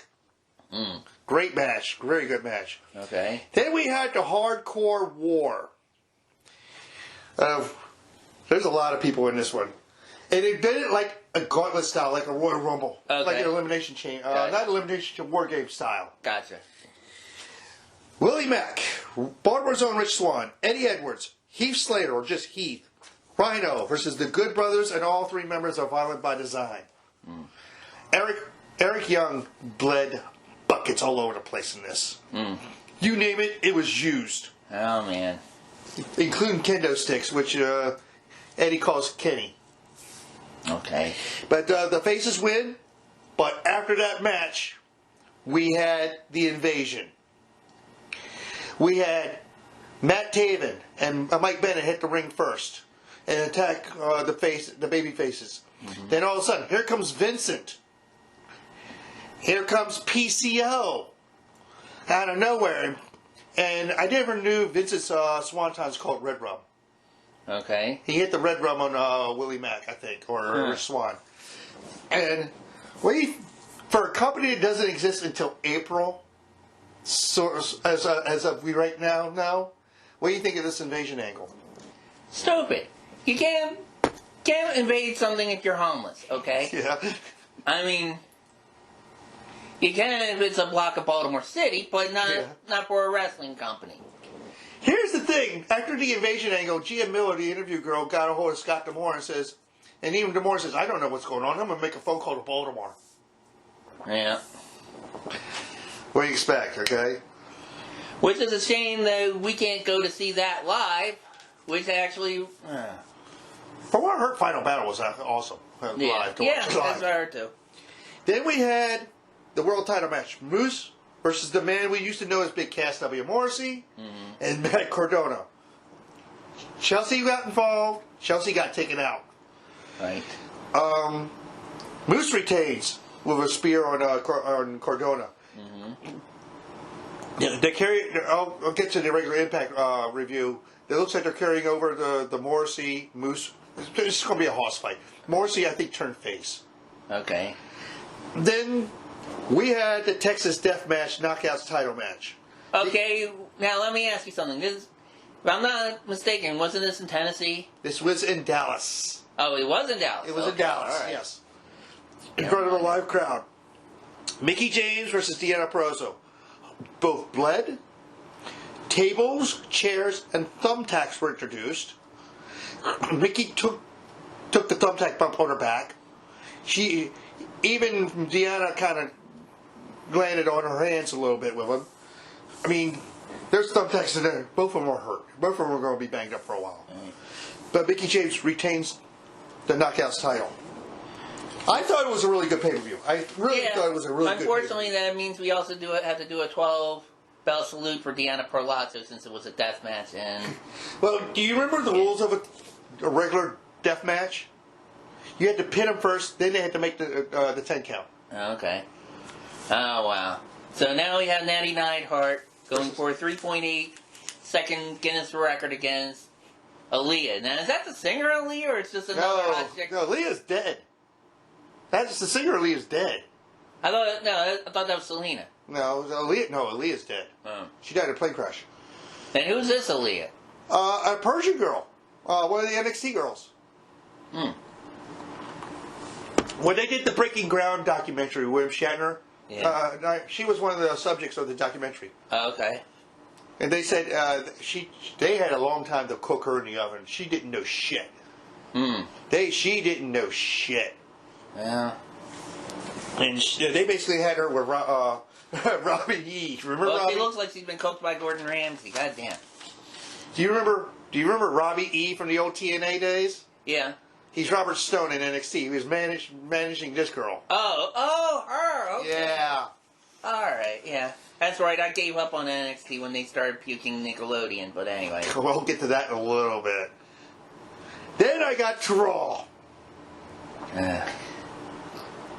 We finally got the face-to-face we want with Lashley and Lesnar, but who did he let speak during that segment? Huh? Who did he let speak during that segment? Oh. Lesnar and Lashley. They didn't give the mic to all the MVP or Paul Heyman that they could talk rings around these people. And apparently they can tell knock-knock jokes, too. Yeah. But, I'm looking forward to Lashley Lesnar. This is the match we've been wanting to see for years. Right. Even though we think it's going to be a squash. Then we had a Raw Tag title match. RK Bro versus the Alpha Academy. You know the results of this one. Right. We have new tag champs. And guess who ate the pin? Randy Orton. Yeah, I saw that. Yeah. It's his job to put the younger guys over. Maybe. You got to remember that. Cena did that with Roman.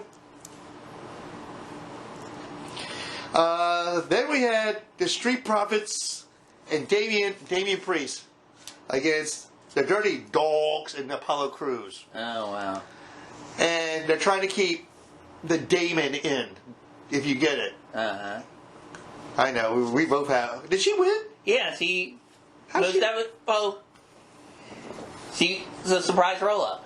Most devastating move, and she also beat the world Guinness record. Oh, boy. She has great facial expression with the eyes. She does. The eyes open wide. It's kind of like Ruby Soho's eyes a little bit, right? She has great expression. That's probably the only thing she has in common with Ruby Soho. Yeah. I mean, Ruby Soho, I like her as a wrestler, but I don't know. She kind of reminds me of something that Jesse Ventura said about Bigelow. She needs more tattoos. But anyway. Yeah. Then we had at the top of every hour to do the promo segments. I noticed this. We had Rollins out there talking about Roman Reigns. Out comes Big E. We had a competition between E and Rollins. Then we had a match between E and Rollins. And I feel so sorry for Big E right now. Wow. Where was he about a month ago? Top of the world, right? Yeah. Now he's back in the mid-card. Mm-hmm. And he lost to Rollins. I hate football. What do you think of Nikki ASH turning heel? Well, if she's the almost superhero that lasts, it might work. Yeah. Oh, really? We think we're going to see Lunatic Nikki again? Maybe, or she might just be like the Hurricane and still think she, be like the delusional heel. Well, That's what after she turned on Rhea Ripley on that segment, she basically said superheroes don't need friends. Oh, boy. She just turned into Homelander. Okay. Yeah. Then we had the 24/7 parade, and Almost was involved in this. Are they going to put the belt on Almost? Why not? They got it on what's her name. Who, by the way, nobody's going near her because it's a woman. They might put her in a match against Titus and be like, who can slip the, it's like a winner has to make the other one slip. Yeah. Ball. Wasn't she part of Titus Worldwide? Yep. Yeah, she did the librarian gimmick with them. Oh, what was Stacy Keibler's gimmick's name in the WCW? Oh, I forgot it. She did basically the same that, and Alexander York. Yeah. Then we had Almost versus, I wrote this, Almost versus a jobber. I didn't care. Yeah. Don't care about Almost. All right. At all. Yeah. Then we had what I thought was pretty good, Miz Maurice in the Cutting Edge with Beth and Edge. With Maurice leaving Miz high and dry. Yeah. Swerve? Who knows? Who cares? Yeah. They don't have I guess they can't get another season of their stupid show, so. Then we had AJ Styles versus Austin Theory, where AJ won by DQ because guess who shows up? From NXT, Grayson Waller. Oh. Yippee. Then we had, okay, I want your honest opinion about this because you heard about this, Alexa Bliss. More spooky bullshit, or are we getting more psycho Alexa? Probably more to the spooky bullshit. She only did one thing, and then she went maniac and just started breaking things in the office, in this quote-unquote shrink's office, air quotes. Okay. And I got a feeling we're still going to get the goth, crazy, spooky bullshit Alexa. Yeah. As long as she still looks like the Harley Quinn Alexa, it's good for honestly, she's probably a nerd like the rest of them and probably reads the comics. Yeah. Then we had a number one contenders match for Becky. Bianca versus Liv versus Doudrop. Doudrop wins. Yeah. Becky tried to attack both girls and then attack Doudrop. That didn't work well. No. Because that Doudrop outweighs her by a whole person. Yeah, that's... And of course now we're watching commercials. He just saw the Soylent Green Kentucky Fried Chicken, but anyway. Yeah, who cares? Then I watched NXT the next night. Braun Breaker basically did a promo saying he's going to be a fighting champion. Did you... I think we talked about this on the last recording. Did you notice what he broke when he came to the ring on New Year's Eve? No. The logo, the yellow X. Oh, that, yeah, okay. The Snyder from X. Alright, here's the answer to your question before. Yeah, I know. What do you think of Rick Steiner's boy being champion? This soon. Why not? I don't have a problem with that. I have a problem with him not being called Steiner. Well, I heard this could have been his own invention. Yeah, maybe. To stand out on his own. Then we had Santos Escobar versus Zion Quinn. The winner gets Carmen Lopez, Electra Lopez. Okay. She turns on Zion Quinn and hits him in the ding-ding with the referee's turn. Oh, that's what you get for putting Electra Lopez on a pole. Yeah. Then we had Joe Gacy's segment, which it went from him being the protector of the woke just being a creepy wannabe Bray Wyatt. He's always smiling. And it's just creepy. And they had him and Harlan in a match to enter into the Dusty tournament against Edris Enofe and Malik Blade, two jobbers, which Harlan wouldn't stop. They got DQ'd, so you got two jobbers going on to the Dusty Cup. Again, it's not... I found out who one of the writers is now. Dewey Foley. Really? Nick's son, yeah. Oh, God, please no. I thought you were going to say Pritchard, because I already... Everybody has to report to Pritchard now. Ugh, God. Then we had a crowbar on the pole match with Pete Dunne and Tony D'Angelo. Wait a minute, I thought they already had it on the pole match with that leper chick. No, that was a winner takes the chick home. Oh, Lord. But, D'Angelo got the pole. And here's the bizarre thing. If it's a stipulation match, shouldn't every weapon be legal? You would think. When they came back to commercial break, you saw kendo sticks and all and chairs and all that. It says nothing's illegal, everything's illegal, but that crowbar. They could have gotten DQ'd. Okay. Yeah. Hello. Hot Topic's favorite girl. Mm-hmm. Matt Hardy's former favorite chew toy before he... Or it was Edge's chew toy. Before Matt Hardy turned Reby into a clown car. Then we had Persia Purrazzo, Indy Hartwell, and the woman known as Wendy Chu. Have you heard about this gimmick? She the one that was sleeping wearing pajamas? Yes, she's in footy pajamas. Oh. She was that creepy, the Ty Shar leader, the one with the face paint and sitting on the throne. That was her. Oh, God. Against Amari Miller, Casey Caden, Casey Carazaro, Ricochet's ex-girlfriend, and Kaden Carter. The heels win. And when I was reading on Twitter, everybody loved Wendy Chu. Why? Why? Because it's something different we've never seen before and it's stupid? Well, the problem is it is something we have seen before. Except there's a guy, his name's Orange Cassidy. That's why.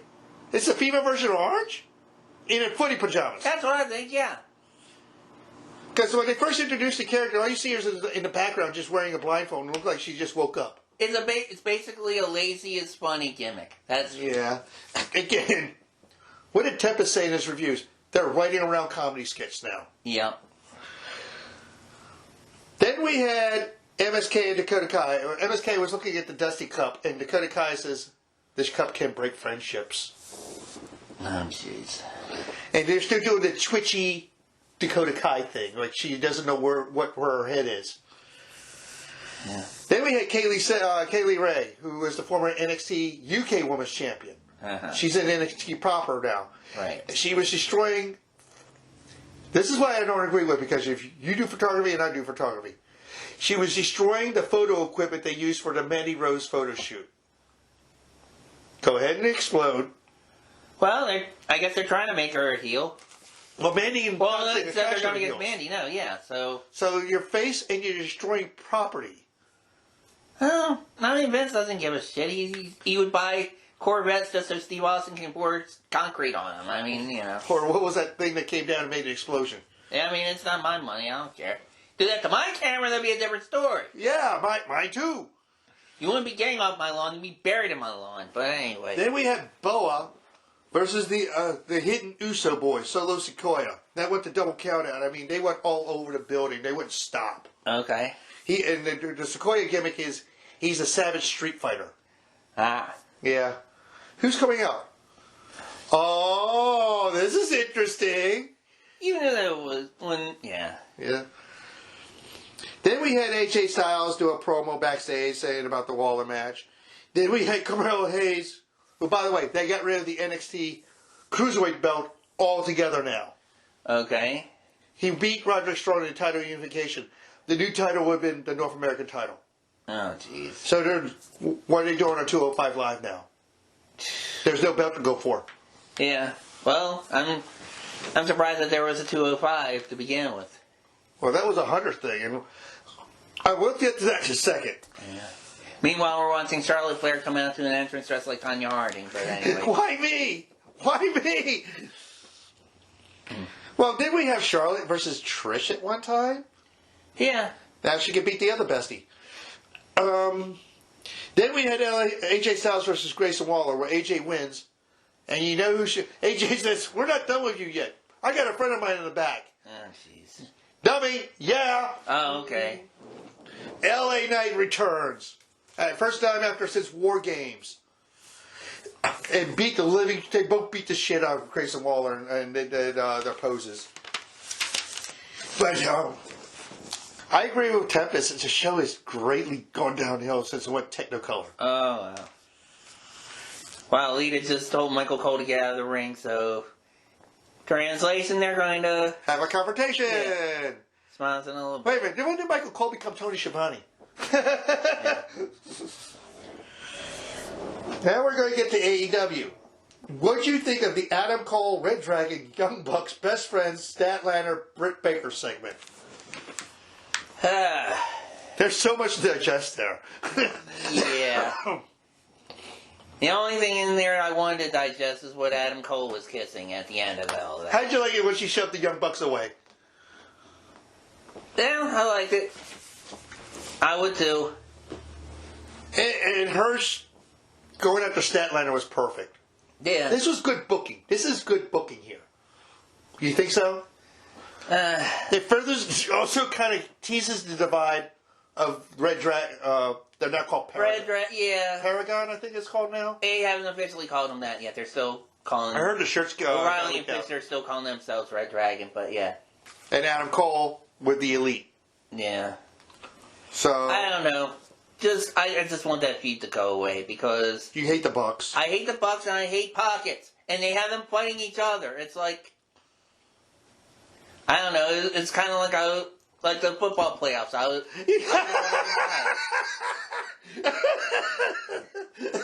You called it. You called it. We were watching SmackDown with the captions, and then Lita just called Charlotte saying she looked like Tanya Harding. That's a jerk winky thing. Damn. Then we got Wardlow doing 1,000 power bombs on CM Punk. Yeah. He beat CM Punk into a CM Punk. Yeah.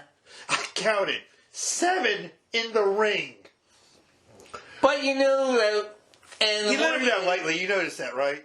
Right. And not only that, but the fact that MJF was delaying everything, you knew what was going to happen after that. Yeah. You knew somehow he was going to get like some weak cover-up pin or something, and which is exactly what happened. Somebody compared this to them paying tribute to Bret Hart a little bit. Well, yeah, they showed it side to side. It was like, yeah, it was Bret Hart against Diesel. Yeah. And where he took power bombs to roll up, and even took the chest first into the turnbuckle. Yup. That was, I think that they said that was Punk's tribute to Bret Hart, knowing that the Owen Hart thing's coming up. And once again, meanwhile, we're watching SmackDown, and this episode might as well be sponsored by the show Loki, because all they're doing is talky. Yeah. Ah! Alright. Oh, almost got her. Wait a minute, is that engaged? Oh, that's right, she is engaged. I forgot. To Andrade. Mm-hmm. Twist of fate. And she didn't even hit the ground. What did you think of the powerhouse of Hobbs, Dante Martin? Kind of like the other match where the big guy beats up the little guy? Pretty much, yeah. It was a very similar match, I would say. Although, here's the thing, though. Getting back to Punk and Wardlow, Wardlow's supposed to be like a big monster that's bigger than everybody else. Mm-hmm. One thing I noticed, him and Punk were the same height. He didn't look any different. He's just thicker. He's just a lot thicker. And did you notice, right after that little beatdown? Yeah. WWE's expressing interest in Wardlow. Oh, yeah. Because they got to see him beat up the most hated man in that company. Oh, yeah. What did you think of the Jericho segment afterwards? Refresh my memory on that. Was that what the Kingston walked in? Oh, when they were backstage, or was that when... Backstage, yeah. Okay, yeah, whatever. I don't know. I'm just... Then MJF came out and said, did you actually see this? I saw this on day one. I was like, when he landed right on... Poor Ridge Holland got a broken nose, actually by ricochet. Across the shin. Oh, Jesus. He broke his nose. Yeah. It wasn't the shin. I think he landed with the flat of his boot. Right. Speaking of, maybe he can get the face mask from Sheamus. All right. But what did you think of the MJF segment afterwards when he said Punk's next match is going to be against Shawn Spears? How he built it up. Said, you're going to get the match you want to see. congratulations, you won against an oath. I remember he said that. Yeah. Too, so now he's trying to be Piper so bad. Well, his cat's name is Piper. Really? Yeah. Then again, doesn't Punk have a dog named Larry? Yeah. Or is it a cat? No, I think it was a dog. Then we had the backstage segment of the Bucks, Baker, Cole, Fisher, or Wiley, where they officially announced for the upcoming Dynamite, Pockets and Statlander versus Cole and Baker in the first ever mixed tag match on AEW history. I know how you are. You want to see them curb stomp fucking Pockets. Oh, hell yeah. But not Statlander. No, I like Statlander, but she's good by association. Yeah, she's a best friend. She's also a member of Chaos. Yeah. Then, what'd you think of the whole Adam Page and Dana Lambert thing? The walking, what do you call him? A living Facebook profile. Yep. And he was making fun of his cowboy, and Lambert was making fun of Page's cowboy gimmick. Saying he knew Dick Murdoch and Bill Watts and all that. And Stan Hansen, yeah. Lambert is such a historian on this. Oh, yeah. I think he out-Cornets Cornette on that. Yeah. And the return of the Murder Hawk. Right. And what was interesting is the last time we saw the Murder Hawk, that's Lopez. He was attacked by Lambert's goons, and then he came out and everybody thought, okay, he's going to get payback at Lambert. And then Lambert said, remember, hey, don't blow this opportunity. And then he turned around and he tried to stomp the cowboy shit out of Page and walk it dry. But yeah. So Archer's going to be Page's next opponent? That's what it looks like. Interesting. I'd rather see another match with him and Daniel Bryan. So would I, but, you might see him screw him over somehow or whatever. What'd you think of Arn Anderson and Tully Blanchard giving the four fingers? Well, it's because they were in North Carolina. North Carolina! Yeah. And by the way, okay. David Crockett, alright, that was nice that you can come to one. You don't have to come to every TNT. It's like Kerry Silkin, who has to put the belt on the champion, in Ring of Honor. Is he going to be like AWA had Alex Black? What was his name? Alex Blackburn or whatever, the old man that... Oh, yeah, Stanley Blackburn. That Stanley was Blackburn, AWA, yeah. Yeah, AWA, yeah. Then, what'd you think of Sheena and Deeb? Poor Sheena. Yeah. Poor Sheena. She's coming out the losing end of this feud right now. It's a great feud, by the way. It is. Deeb's meanie. That's for damn sure. But Deeb is awesome. She is the female equivalent of Dean Malenko. I agree, yeah. And I think Malenko's coaching her a little bit with that. Malenko is one of the producers in the back, isn't he? Mm-hmm. So he's probably your future owner of the Denver Broncos. Yeah. But are we going to get a payoff revenge match on this soon? Because this feud's been going on forever. Who knows? They should have ended it a while ago, but I don't know. I kind of like seeing those two together. But yeah. Then we had Cage and Jurassic Express, and I'm still calling them the Beaver Boys because that's their indie tag name. Yeah. Silver and Reynolds. What'd you think of that segment? The Jabroni Bears. Who cares? Yeah. Now we get to that a little bit later. Then we had Matt Hardy versus Penta El Zero Mieto. We knew that who was going to win that one. We just knew it. No, you think so? I thought it was going to be Hardy. Yeah. In North Carolina? Yeah, exactly. And seeing Reeby, the human clown car there with the kids? Yeah. Oh, dude, come on. Dude. You're jealous you're not fucking Ringling or Barnum, okay? Shut up. Dude, she's around 4 kids. She's working on number 5 every time she pops out a kid. And she's hot. She's hot enough. If I was married to her, I'd probably do the same thing, man. Don't be fucking jealous. God. That's because the last thing you got laid with was a fucking ironing board, okay? I mean, come on. Give the woman some rest, though. Jesus Christ. What'd you think of the match altogether, though? I think I was at my second beer. It was okay. Then they debut. Penta calls out Black. Yeah. The lights go out, right? Lights come back on. It's Black and Penta just was it, trading shots? Yeah. Then all of a sudden the Varsity Blondes come out. And poor what's her, Julia Hart? Yeah. She looks like a bad pirate. Looks like a sad pirate. Looks like a sad pirate. But then the lights go out again, and who did we see? Brody King. The Monster. These two were PWG Tag Team Champions together. I'm still saying Julia Hart is going to join the House of Black. Right. Then we had Statlander, Velvet, and Hirsch. Why don't you just turn Hirsch heel already?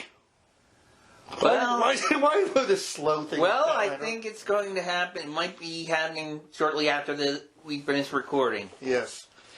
Then we have the Acclaim. What do you think of the Acclaim? Overrated?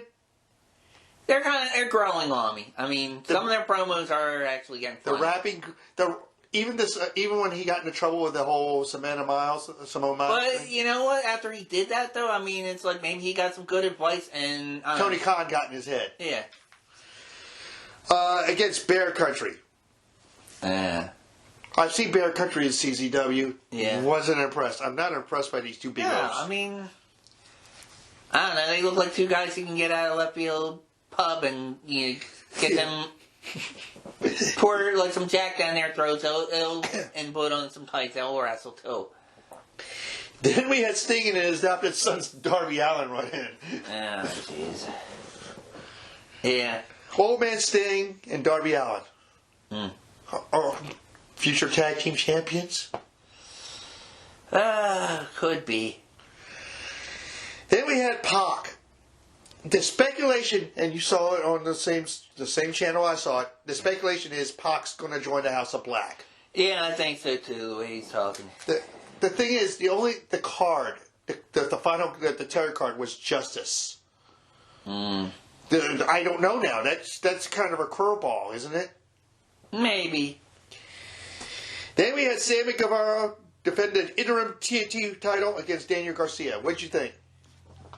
It was a good match. Garcia's come on to he's grown on me. Oh yeah, he won't work here because Vince is a sizist. Right. But what'd you think of the show overall? It was a good show, although like I said, there's a couple of feuds I just don't want them to go away, man, just go away. We can't miss you unless you're going, right? Right. Yeah. Now to Impact. We had W. Morrissey call out Moose. Oh, we gotta do Impact again? Jesus This is the regular show. This is Moose. And Moose was like, yeah, I'm going to give a title shot to a guy who's never had a title shot before, and it's somebody you know. But I'll get to that. Then the ROH faction shows up and power bombs, puts D'Lo through. They tried to do it first with the table. The table didn't break, and D'Lo kind of slid off of it. Oh, geez. With PCO. But PCO just put D'Lo through the table. So Tom, what's Tom Phillips? I forgot. He's going to use his real name. Ow! Okay, yeah. That looked vicious. I will give Sam his props on and with Matt Taven kept on calling him a Melvin. Big Melvin. Big Melvin me. Then afterwards we had Chris Bay versus Laredo Kid. You've seen Laredo Kid. Oh yeah. You've seen Chris Bay, right? Right. Great X Division match. Okay. Then we had Eddie Edwards, Rich Swann, all the baby faces for the Hardcore War match. Basically doing the one thing you don't do, split up and look for the Rogue H or ROH faction. Oh, jeez. So throughout the show, you find them all beat up. The ROH guys or No, the baby faces. Yeah. Then you had the return of the Learning Tree, Brian Myers. Yeah. With VSK and your friend of mine, Zicky Dice. You find out Zicky Dice has the match against Moose. Oh, Lord. So Lord is right. Run, Zicky. Run, Zicky. You're going to get hoof prints. Yeah, you're gonna roll craps. I actually like this movie. Then we had Jake Something versus Speedball Mike Bailey. Great match. Mike Bailey is a treasure. I've seen him in the Indies. I saw him in Ring of Honor. He's engaged to Veda Scott, by the way. Great. Excuse me. Great. You want some bread to spread that long butter on? Yeah. Jesus Christ. Then we had Violent by Design and Good Brothers. There's like a relationship between the two now because now Luke Gallows is teaming up with Joe Doring. Even though the Good Brothers are still the Impact Tag Champions. Oh, boy. So it looks like we're building up to that. Then we had Vert Vixen. Vert Vixen is a jobber. Guess who they had her against?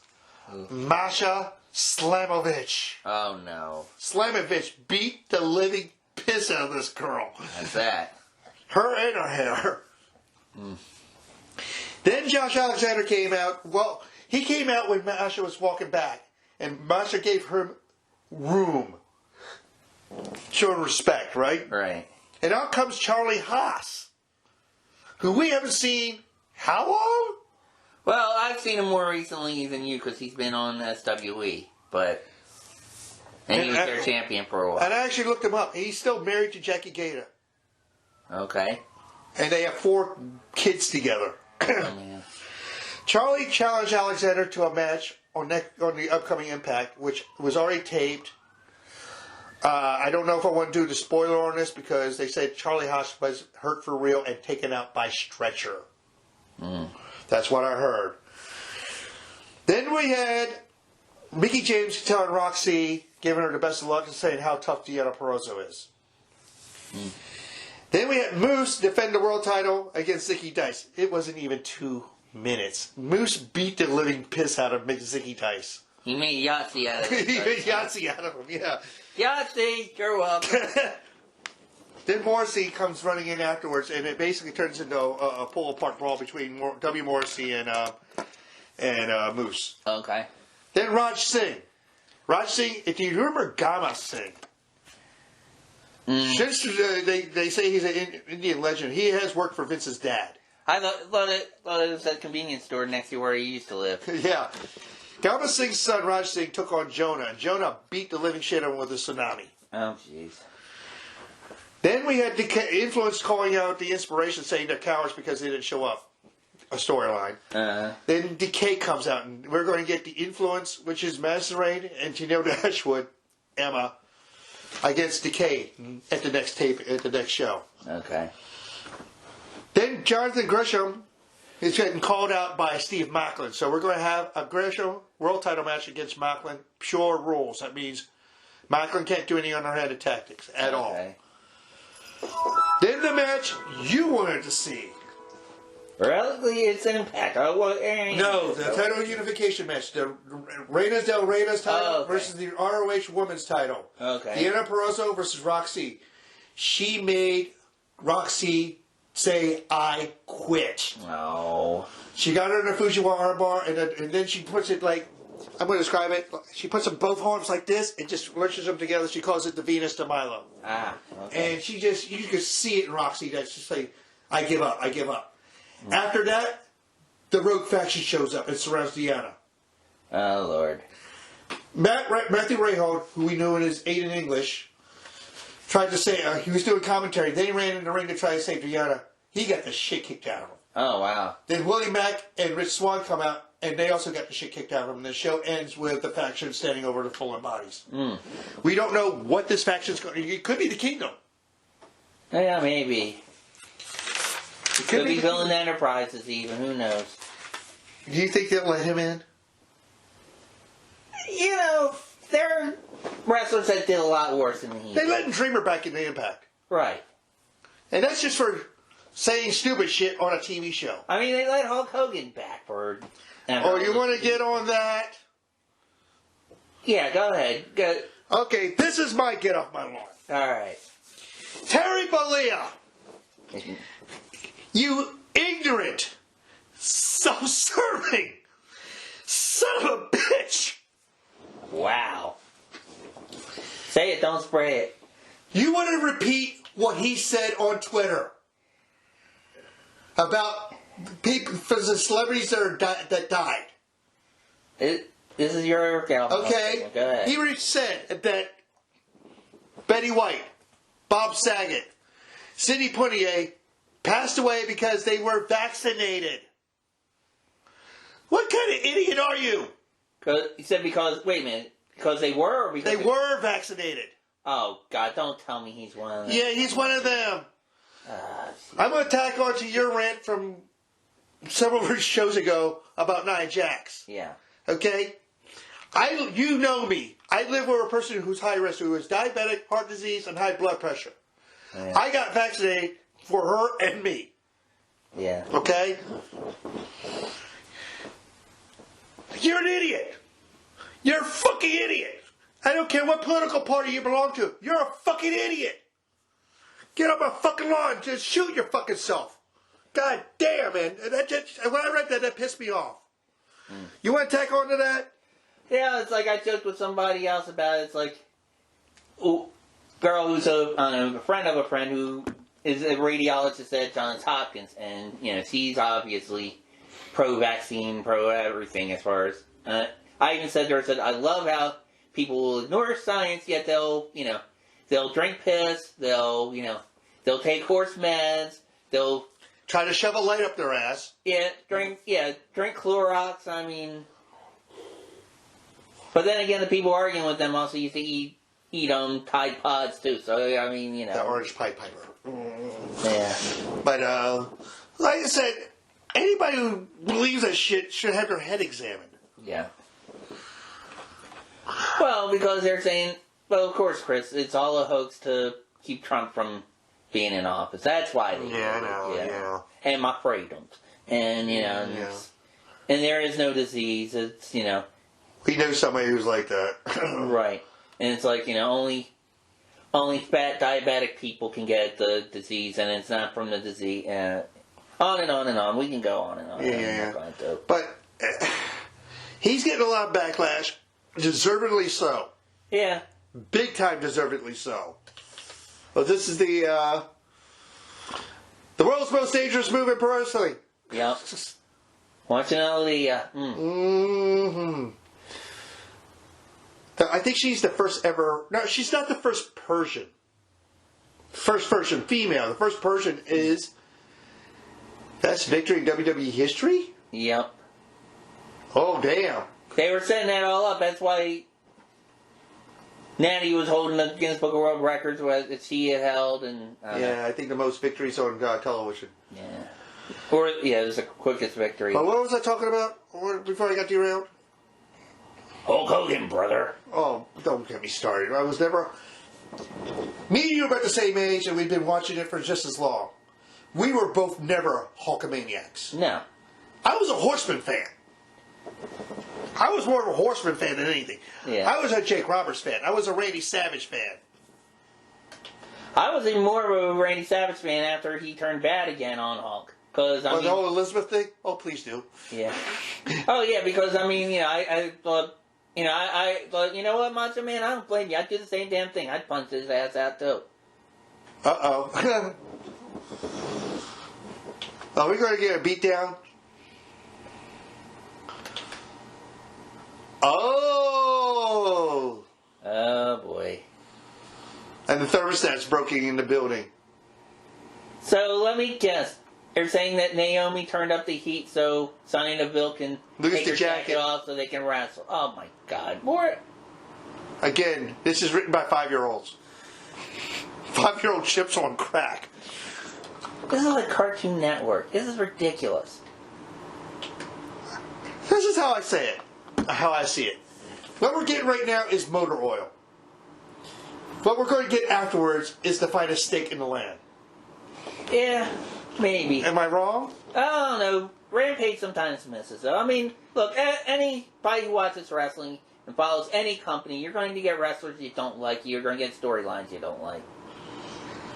And, AEW has had plenty of them, although a lot less lately. Are we going to get Woods? Or, or just Kofi? Kofi. Woods is hurt. Yeah. But what the hell's he got in his hand? Is that a scroll? That's what it looks like.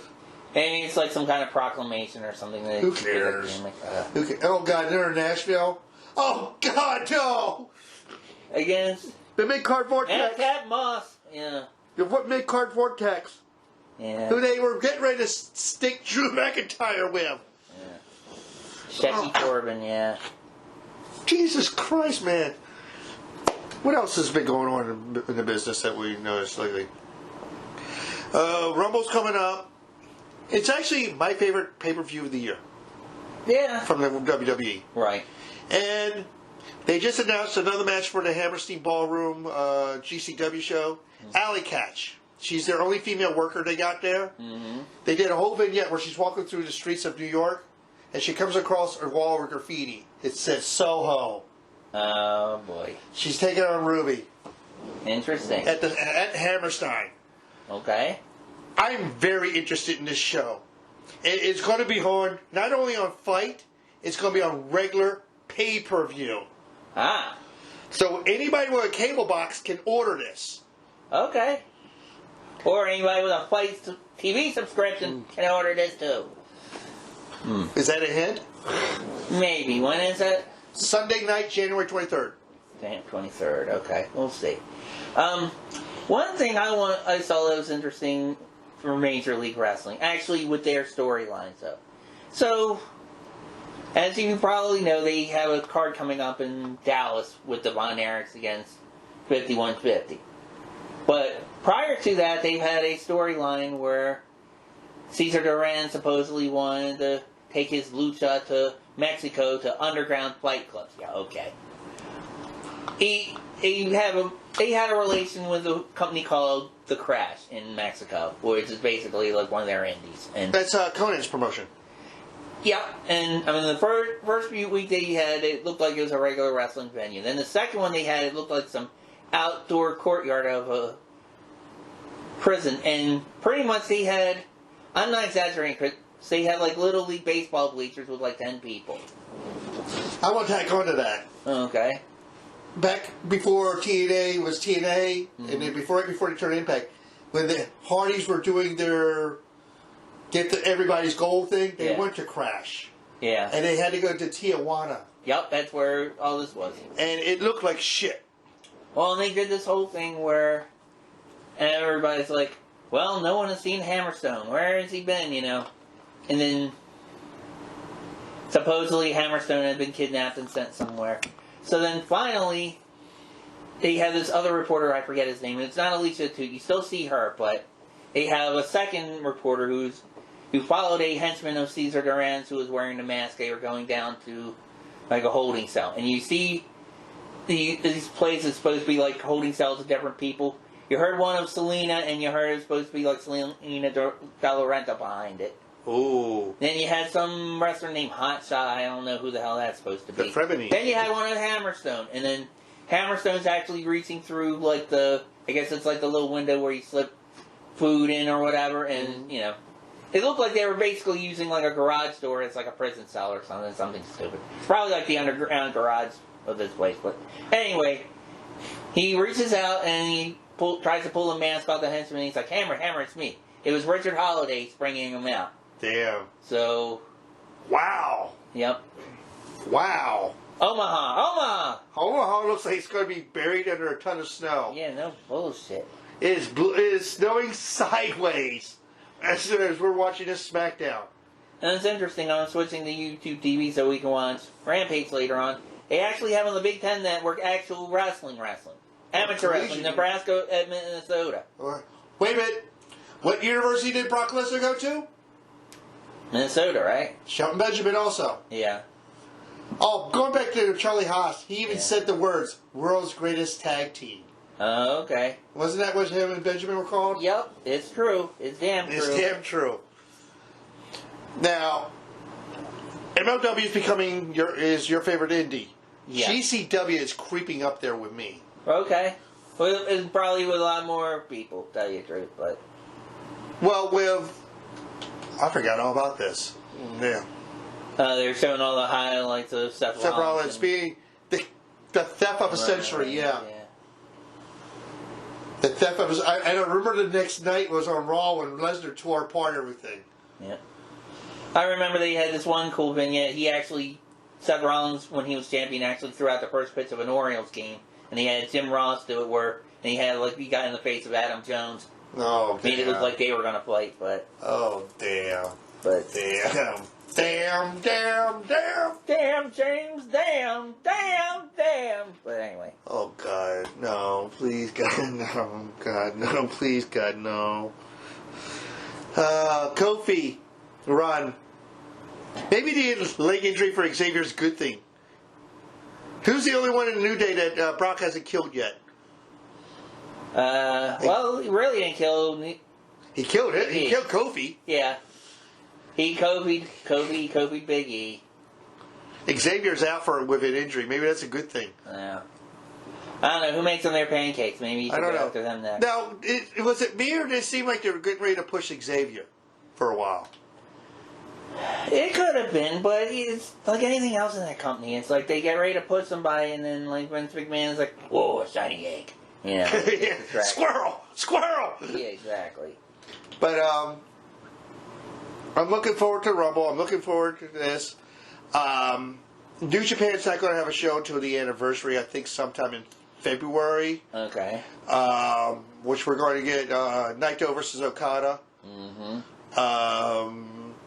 Impact will probably have another streaming special in February, which we'll probably get the Moose Morrissey match.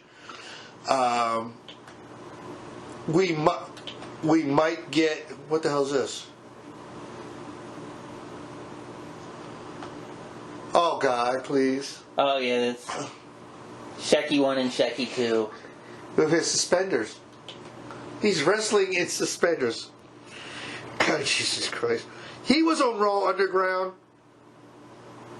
which was a great concept until Vince killed it. I like the underground fight thing. Yeah. I did.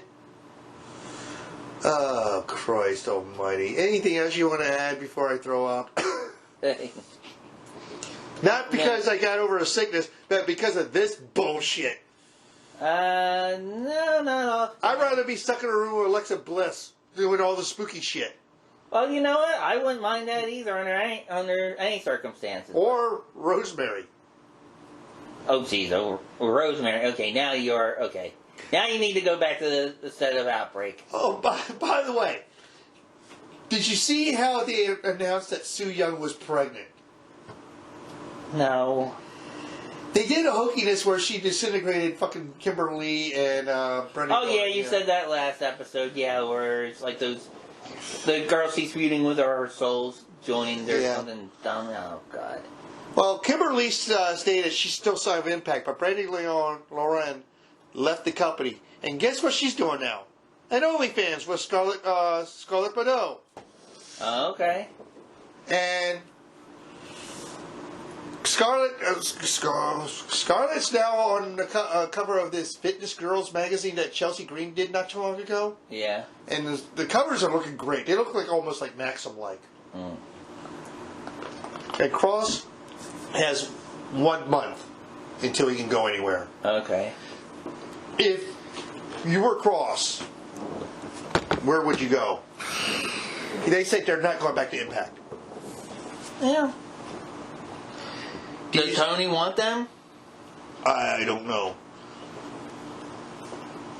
Would they go there? Yeah, they could probably go there, or they could probably go to like NWA or MLW, like in between or something like that. Would Cross fit in NWA because of his size? Yeah. They have some big dudes there. Yeah, they got Judeus. Who is it? Judeus? They got Latimer. Got Latimer. They got what's his name? Well, Murdoch's the champion. He's a hoss. Yeah. So I mean, no, they got a Tyrus. Tyrus. Yeah. Who's that masked man? Scion. Scion, yeah. He's a big guy, isn't he?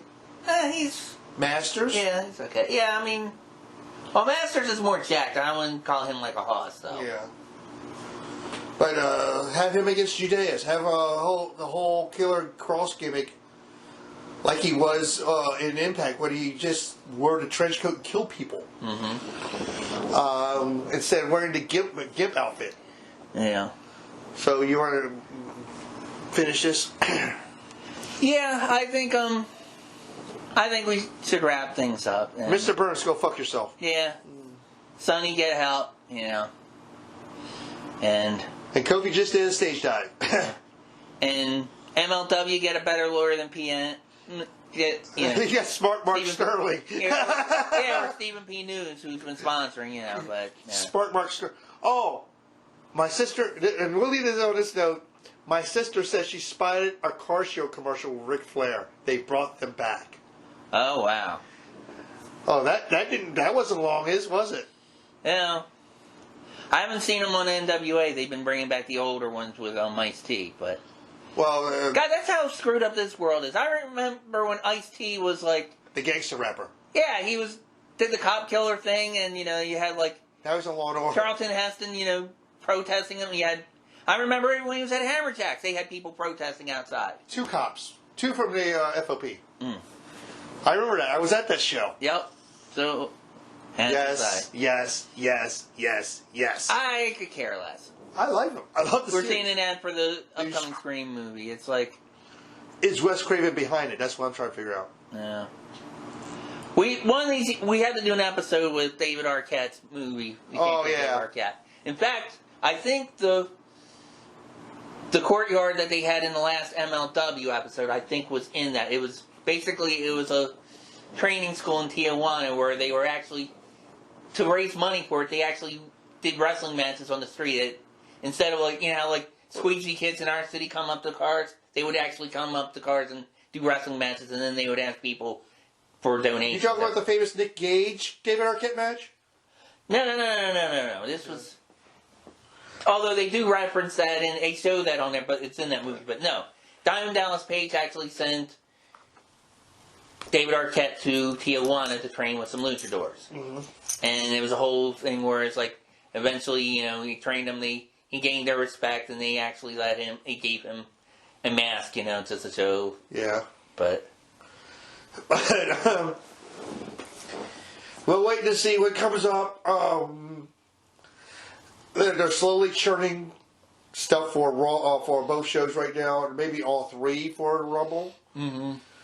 Yeah, I found out. You know how many women on both shows they have? 21. This is what you get for gutting the roster. They have only 21 women. That's why they're bringing all these people in, like Lita, Summer Rae. Yeah.